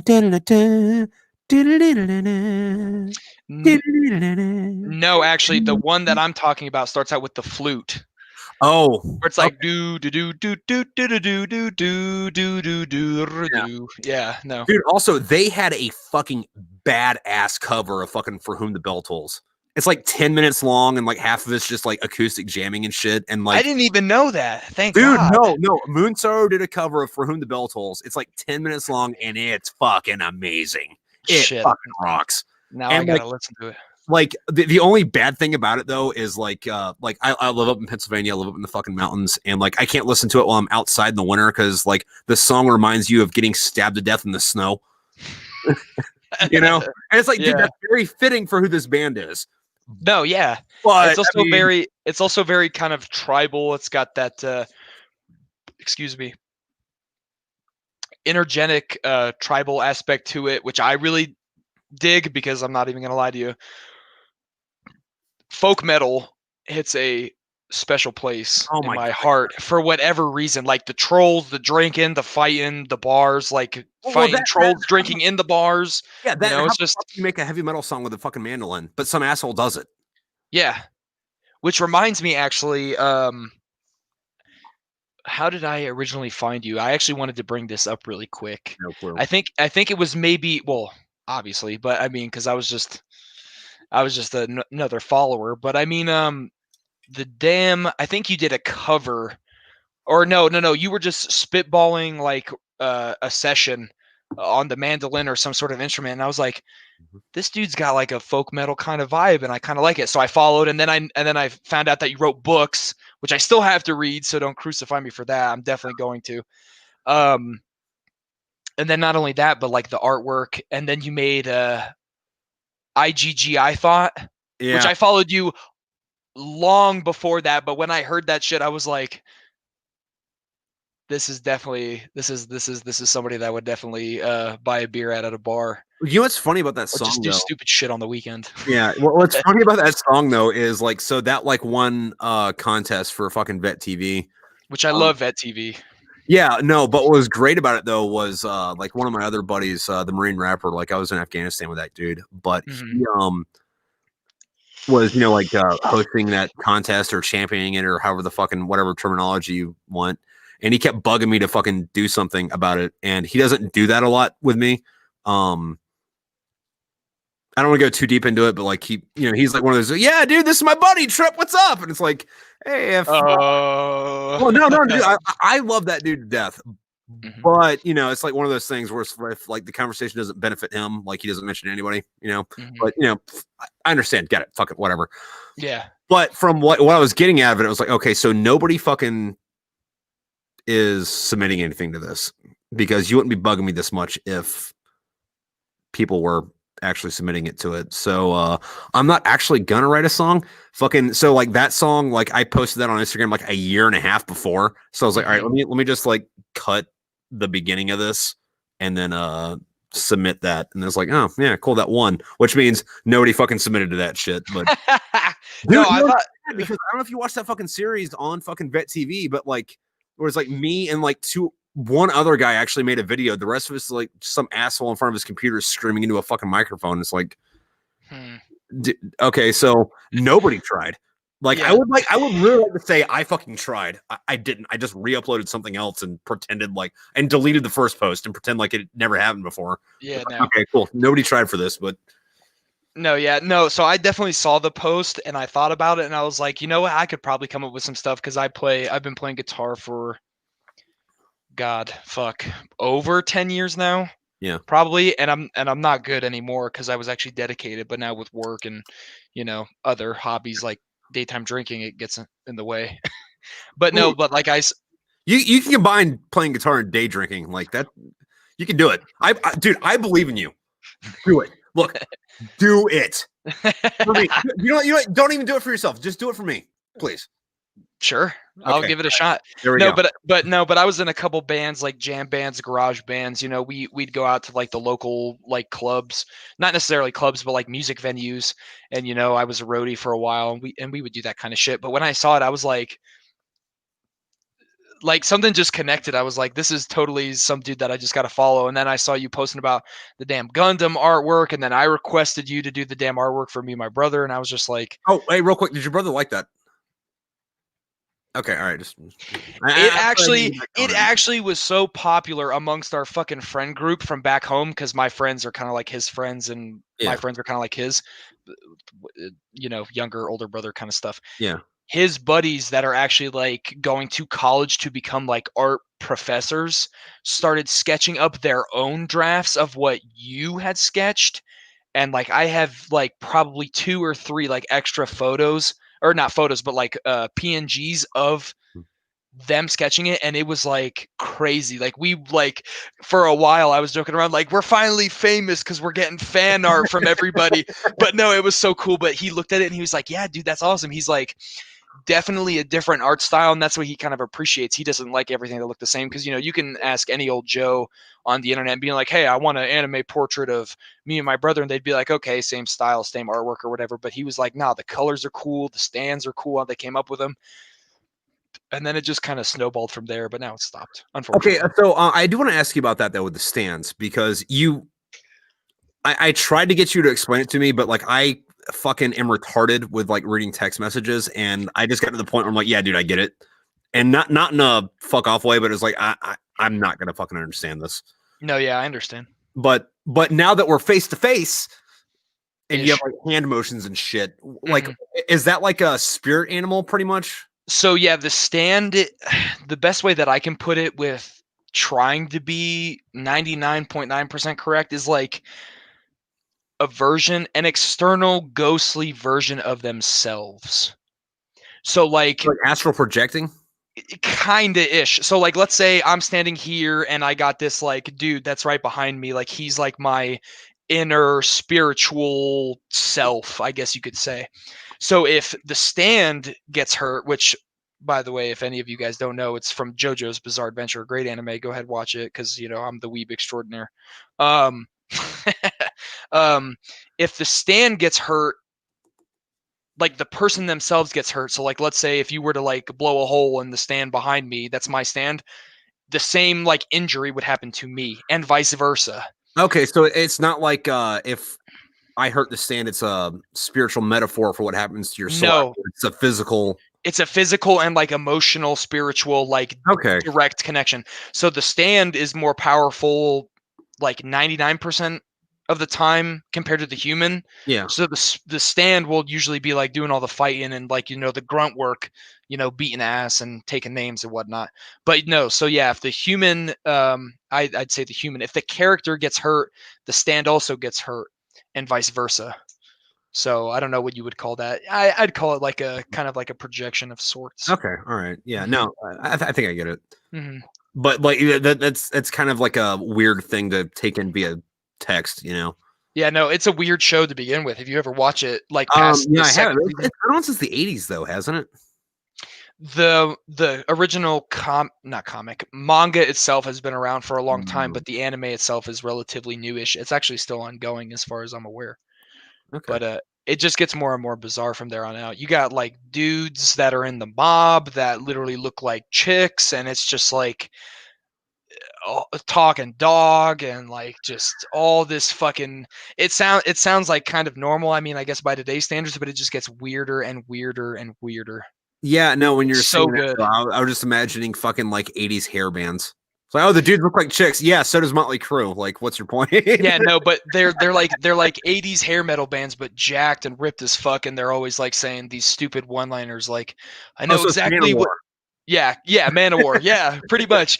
But they'd be like, no, like I know exactly what you're about to say, and then they say it, or like you're gonna say blah blah blah blah blah, and then the dude's like blah blah blah blah blah, and he's like, how the fuck do you know that I was gonna say that or whatever? Like it's just so goofy and also kind of depressing and like almost it's so No, weird. see, so like my thing with that though is like I fucking love anime, right? But like I'm not like huge hardcore into like I'm gonna watch everything. Like I have my core fucking shows that I watch. But I always do hate the fucking exposition where it's like I'm gonna give this big speech before fucking some bullshit happens, which is why I loved Full Metal Alchemist because of Roy Mustang, where it's like somebody's like, I'm gonna give this big long speech. I'm gonna get 3 words into it, and he's like, I'm gonna set you on fire real quick. Yeah, I'm just gonna burn your ass. Yeah, it's like, all right, I'm healed enough to talk, and then what I'm gonna say is, no, I'm sorry, you're on fire, is what you meant. Yeah. Yeah, That's the same thing with Gundam. If you've ever watched the newer series like Iron Blooded Orphans, anime usually has long expositions where they're like, this is my backstory and this is why I fucking like hurt all you kids or whatever. No, these kids that are in the oh, mining dude, colony, they just literally they don't even let them get a word out. They just like, and they just start putting holes in these dudes. yeah, It's so satisfying because usually you're just like, shut the fuck up and kill this dude already. No, they're like, sorry, done. yeah, It's great. It's so great. yeah, dude, fucking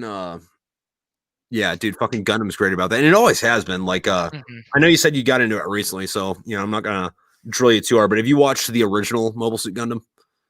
Not the original, no. But So, I've been um, trying to get back to like the original, like cell stuff, the beautiful cells, like so the original. I'm gonna throw you through some. I'm gonna give you some Gundam history lesson while we're at it. All right. So the lay it on original me. fucking Mobile Suit Gundam takes place in the Universal Century. It's the same timeline that Eighth MS Team takes place in. Wicked. Um, it was made in the late '70s, Hmm. and the story is still fucking amazing. The animation doesn't really hold up. Like it's kind of pretty bad. Mm.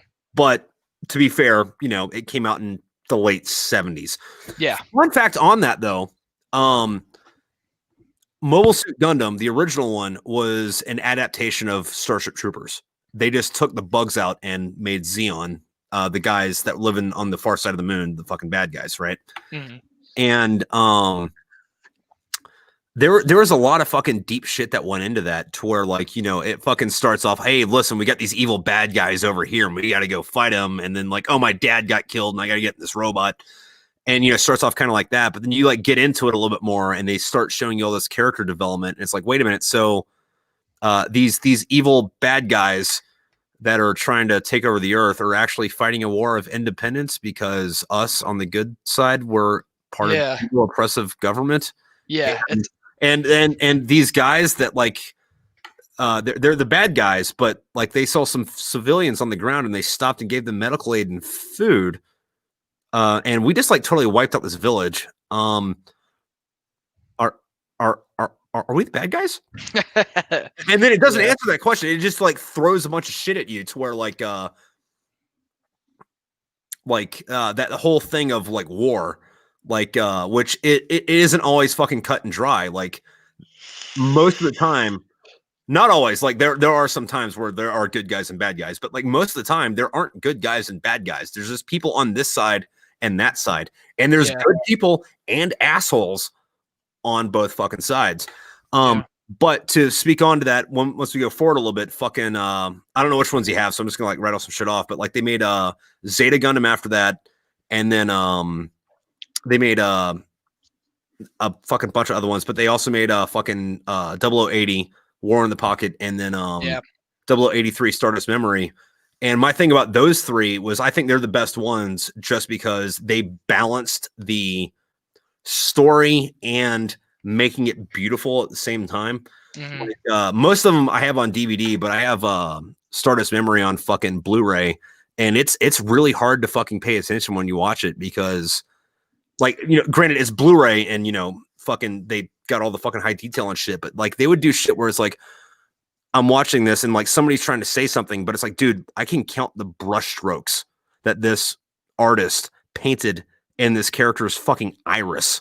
Yeah. And it's just fucking gorgeous. Yeah. That's the one thing that kind of captivated me on 8th MS Team because like I watched. Mm-hmm. So when I was over in Oki, I had bootlegged it. I'm not even gonna lie to you. I bootlegged it and was like, yeah, I'm just gonna watch the whole shit because somebody had a flash drive that they were passing around. Yeah. So I was like, all right, cool. So I'm gonna watch 8th MS Team. I started watching it and it was like, I don't know, 360p shitty, just absolutely dog shit quality. but for whatever reason, like the cell animation style, like the hand drawn animation style, was just like, this is dope. It's got jungle warfare, like it's just captivating. The characters are all hard headed and think Yeah. that they're always right. And I bought it on Blu-ray and I watched it and I was just like, it's tattoo time. Dude, yeah, no, and like Gundam had the like it is kind of like one of those things where it's like fucking Monolith, where it's like almost intimidating because if you want to get the full experience, you have to watch like 40 fucking different animes. Yeah. But at the same time, they had the advantage, or I guess fortune, of being around in the golden age of anime, where it's like you have a good story and this is beautifully hand fucking drawn. Because And they don't do that anymore. Like most of it's fucking no, CGI now. yeah, Even if it looks hand drawn, it's not. and not to mention that they could literally fit like, well, I mean, I guess 12 episodes is a movie, but it's called an OVA. Mm-hmm. So they had like 8th MS Team was an OVA. They literally had 12 episodes to write out a story, to have somewhat of character development, and to have all this hand drawn and like by this time frame, and they just did it. Yeah, which is great. The original and Wing are where it's at. the original. The original, I'm so to be fair, I'm starting the original now because I kind of like jumped around. So like you were talking about 008 War in the Pocket, started that. The original, already watched 8th MS Team and Iron Blooded Orphans. I started watching Wing and I don't think it was See, my thing about Wing is Wing has a special place in my heart because that got me into Gundam, because that was on Toonami when I was in fucking middle school. mm-hmm. I tried to watch it again recently because I was at a fucking like vintage video game fucking store in Wichita Falls, Texas, and I found the whole box set plus the fucking movie for $20, and I'm like, I'm not gonna pass that shit up. Yeah, and I tried to watch it again, and I'm like, oh, dude, this is fucking terrible. It's bad. Like I wish that I didn't watch it, just bought it and left it there, like to have it, because like it does have a special place in my heart and the nostalgia thing, and I just wish I left it in nostalgia and didn't judge it by my standards now. Mm-hmm. But on that note, did you see Thunderbolt? I Gundam and me are really weird. Like I can sit down and watch JoJo from start to finish. I can do that with any other anime like Demon Slayer.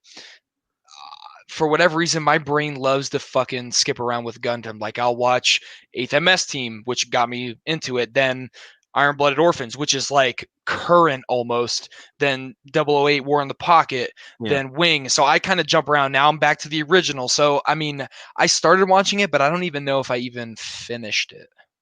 Okay, all right. I don't even know. Yeah, Thunderbolt was good. It was short though, but you know, it is what it is, and that happens to be all that it is. So. Yeah. Speaking of your buddy, the Marine rapper, actually, the only reason why I know who he is and I absolutely fucking dig his raps is because of you. I just wanted to put that out there, like as a little shout out, because like I literally, I think you like had tagged him in a post or whatever, and I started listening to his music, and I was like, you know what, if active duty vets, you know, reservists, whatever, guard, if you can, you know, stomach that shit, just took a little bit of time to support like the community that is involved in this shit. There's a lot of great talent there. Like, and I'm not gonna stand up on a soapbox and be a fucking nerd about it and be like, but I mean, like, it's true. Like you, the Marine rapper, there's also a couple other ones that I can't think of right now. Like Vet TV, for example, like they're like a small in comparison, like, you know, making TV shows. What I would say about great. that, though, is like people who haven't been in the military, and to a certain extent, people that have, like to put fucking people or service members on a fucking pedestal and like try to treat us like we're something different. And to an extent, we are in certain fucking areas. However, at the end of the day, we're all still fucking human beings, and human beings still do human being shit. Yeah. Like fucking, we're animals at the end of the day. Yeah, dude, and this goes like all the way fucking back to fucking, you know, whatever, like fucking like Ernest Hemingway, fucking shit. Actually, I don't know if he was in the military, but I do know that he ran a fucking ambulance in France during World War I. You know, fucking great writer. Socrates fucking was Athens's version of fucking Audie Murphy back in fucking like whatever the fuck BC. Like you don't think about it. You're just like, oh, Socrates, he smart fucking philosophy guy. And if you like read Plato's shit about him, it's like, okay, so he's kind of an asshole going around telling people they're fucking wrong for like reason X, Y, and Z. But if you look into fucking history, fucking he was at the Battle of I think Marathon, like killed a bunch of motherfuckers with a fucking spear, and then like his buddy got fucking like stabbed, so he went into a blood rage and like killed a bunch of other motherfuckers, and then like drug his bleeding buddy, who is probably going to die of fucking infection anyway, because that happens, back to fucking safety, and then like stop the bleeding and let this guy live for like another fucking 5 years. Like it, like veterans have been around. Like we like to differentiate it now because like, you know, age of the fucking internet, and you either are in or you're not, and then like people kind of forget that if you were in the military, you were or not or whatever. But like fucking people get out of the fucking military and do dude. Clint Eastwood was in the army, right? He was on an airplane that was supposed to go to Korea. They left California fucking on this plane flying to fucking Korea. Airplane crashes like 5 miles off the fucking coast, has this fucking catastrophic engine failure.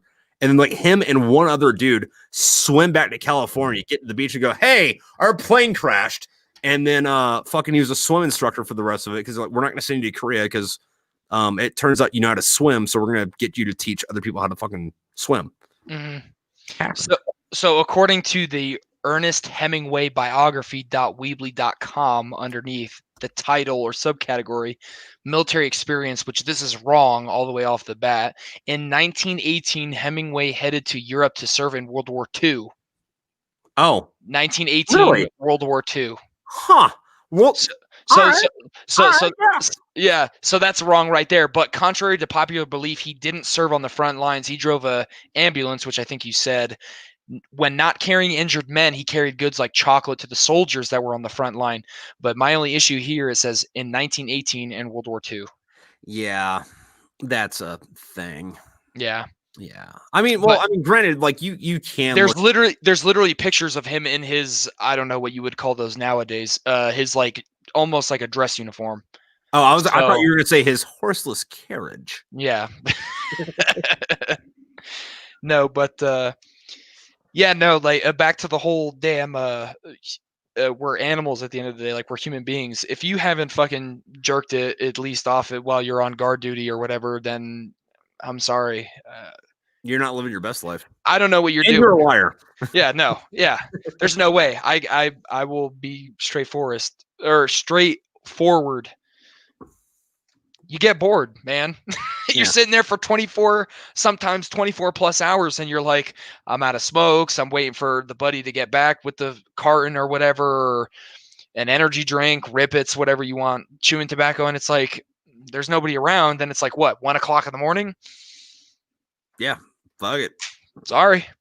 Dude, no, and then that's both ways. That's like fucking if you're downrange and you have a fucking 12-hour fucking on a fucking plywood shack staring at fucking nothing, or you're at the fucking barracks making sure nobody burns it down for 24 hours. Yeah. It's just something that you do, I guess. And that's what's kind of funny, because like you said, like vets or like active duty service members be like, oh yeah, we're not like senseless, assholes or whatever. But it's like you said, there's people, and this doesn't necessarily make you bad, but there's good and bad people. I'll admit it. I'm definitely the kind of dude too. If I got duty, I'm definitely going to jack it. Yeah. Duty. But you know, just is what it is. Yeah, no, it is what it is. And the other thing though is this was something we were talking about beforehand, or I'm sorry, before we went live, where you were like, oh yeah, you know, as a junior fucking soldier, I don't know what the Army calls them, but I was a junior Marine. I was kind of a shitbag. I'm like, really? Just you? You were the only one? Well, no. So I came in. So everybody was a fucking shitbag when they were in E3. Oh no, yeah, no. So I wasn't even in E3. I came in as a fuzzy in the Army. So I was like, they call it a private, but you don't even get a rank at all. It's just blank. Well, I mean, in the Marine Corps, we don't have rank for E1 either. Like, okay, or anything. So. I don't know too much about the Marine Corps. Well, no. I mean, same thing. Like the Navy or the Air Force. Nobody has rank for the fucking E1. No, well, actually, I think the Navy does, but it's this weird thing where like you're an E1, but you don't rate to wear your rank. Yeah, because you're not like you're not there yet. Which I mean, I kind of understand, but at the same time, like we were talking earlier, I don't know. At least back in the day. Nowadays, I feel like they're definitely less stringent on it. But you had to be like a special kind of person Yeah. to do because like I said, you know, somebody's got to do the damn job at the end of the day, Well, regardless of how you feel. there's a few things that go into that too, because like on top of the mentality that you have to go into the military in the first place, there's two other things that do go into it. Like you have to pass the ASVAB, and which isn't hard. well, yeah, we give the ASVAB a lot of shit, but just on a mental note, the ASVAB is harder to pass than the SAT is. Mm-hmm. Secondly, on top of that, you also kind of at least have to be in like better shape than like 75% of the rest of the country. Yeah. So I you mean, actually like, have to run. You have to do push-ups or pull-ups depending on what branch yeah. you're doing. So Sit-ups. yeah, so you have to be able to like be in like on a world standard good shape, and you have to not be a fucking idiot. And there are a lot of fucking dumbass fucking rocks, like empty mason jars in the fucking military. But that standard for the empty mason jar is not that exactly that low, you know? Yeah. Which actually Like hold on real quick though. It's like, yeah, you have to be you can't you can be a fucking idiot. But if you know how to build a fucking diesel fucking engine, that gets you in. And yeah. at the end of the day, that's one of those things where like you judge a fish on how well he climbs a tree. Yeah.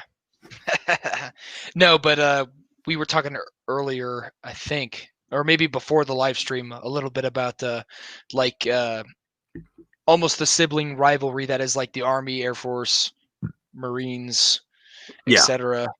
And I will tell you here first before I forget, because I'm losing my train of thought slowly. Oh yeah, to all the Army guys out there, or like the fellow Army brothers and sisters or whatever, don't crucify me, but we are following in the Marine Corps' footsteps. So when I first joined, you guys have always had the Crucible, right? That long ass, isn't it a ruck march where you just go out and you have to ruck a ridiculous, retarded amount of miles? So I think you march like, depending on what year it is, somewhere between like 8 and 10 miles, and then you have like this like long ass obstacle course you have to do, and then like there's a bunch of like crawling in sand under barbed wire, and then like doing another thing, and then like you don't eat for like 2 days, and then you have to like we ate the entire back, time, but it's like a 2 or 3 day thing. But so our thing was called the Forge, and apparently the DI or the drill sergeant said that we had rucked and like with all of our activities included had done somewhere like 75 plus miles in 4 days, which I doubt. Like, I mean, I'm an idiot, but I doubt. Well, I but mean, you now, can doubt that, but you don't know. You have the GPS. Like, well, you're fucking recruit, fucking dipshit, fucking six. Yeah. Yeah, no. So we didn't have shit. But anywho, now the Army has, instead of the excuse me, the APFT, which was just comprised of 2-mile run, push-ups, and sit-ups. Now we have the Army Combat Fitness Test, which consists of deadlift, medicine ball throw. Do you see where I'm getting at here? It's kind of like, I kind of like that, but I'll tell you why after you're done. Tell me what goes into the fucking Army Combat Test. So the new Army Combat Fitness Test was like kind of loosely based off of the Marine Corps test, you know, where you got to do like the ammo can run and I think that ours is stupid as shit, so I want to know what yours is. No, yeah, so ours just was the 2-mile run, which I've been told by a lot of seniors that like you don't really run or ruck in a combat zone or overseas unless you're an infantryman. That's like just not a thing. Or shit hit the fan. Yeah, or unless shit hits the fan and you're like on the fob or on the base and you're under attack or whatever and you hear the sirens going off. But so you don't really run, but the original one was push-ups, sit-ups, and the 2-mile run underneath a certain amount of time. Now we have the deadlift, medicine ball throw, a sprint drag carry, a leg tuck, which by the way, mechanics only have to do one. What is a leg tuck?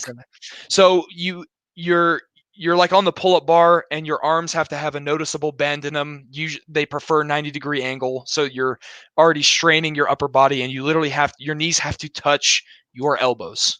Like no questions asked.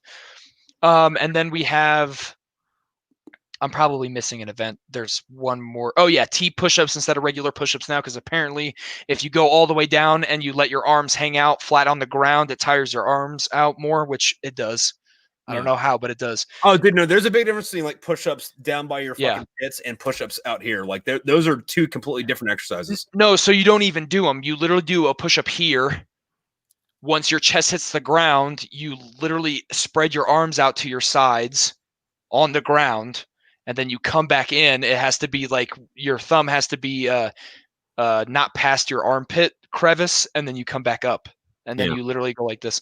And then we have a 2-mile run, which after that, I'm not gonna lie to you, whether you agree it's stupid or not, you literally feel like a newborn fucking baby giraffe running around because your legs are just retarded at that point. I don't know how, but Yeah, no, like ours was, you said deadlifts, and I was like, dude, I'm interested. yeah. But like ours was, you had to run, I think it was a half a mile. Like, and you're like in uniform, right? So you get your boots and shit on, and it's like you only got a few minutes to do it. And then after that, you have to like you have like a 30-pound ammo can. You have to like push over your head, pretty much like a press up. I don't know what the score was for that, but like that was like one of those everybody did it 100 times because like it's not hard. Yeah, no. And then you had to like run, I think 40 or 50 yards, and then you had to like low crawl through like a cones, like zigzagging ish for the rest of the football field. And then you had like a notional grenade you had to throw. And then if it got in the hole, like that took 5 seconds off your time. But if you missed the hole, like it added 5 seconds. And then you had to like grab 2 ammo cans and run back. And then you had to do the exact same thing again with someone that weighed within 10 pounds of your weight. Yeah, yeah. The deadlift is, so I'm not going to speak on other people. I'm 6'1", and I'm 200 pounds. And I would say I fairly go to the gym and work out. Most of the time, anyways, not on weekends. Yeah. But the minimum is 140 pounds for the deadlift. I can easily do 400 all day. Yeah. So the highest score, the cap is 300. So 300 for me is like nothing. So I literally like lift that 3 times consecutively with good form, mind you, because apparently if you have bad form, then it doesn't count.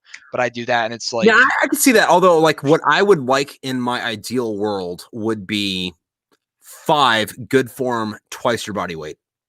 Yeah, at least. So if I'm 200, you deadlift 400 pounds. Okay, you can definitely get 5 good reps. Yeah, you can at least get somebody. Well, I mean, never mind. I'm not going to bring that up. But like at least then at that point, you got a dude that's 250. I mean, you're not going to probably find a dude that's 250, or you have to carry a piece of equipment that's heavier than you, and you're able to do that because it's mission critical or whatever. Well, one of the other things that I always fucking hated about I guess like military physical training, and obviously it's a little bit different now because I've been out for a while. The closest gym's like an hour away, and it sucks. But fucking when I was in, it was like, all right, like so for the PFT, sit ups, pull ups, and a run. But when you're doing like PT in the morning, the only thing you do is fucking run. It's like where's the upper body strength for the other third of fucking this? And like, why aren't we doing like sit-ups either before or after we? No, we're just gonna run. Okay, got it. Which, by the way, actually, I also found your YouTube channel, or didn't find it, but had the. Well, you're on my YouTube channel right now, so. Well, yeah, no, I understand that, but I mean, I subscribed to you because you had the bad leadership like NCO discussion. Oh no, that's on your own time.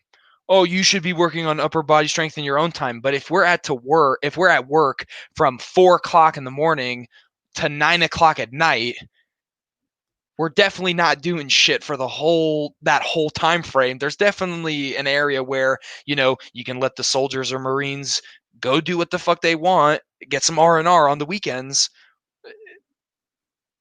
Yeah.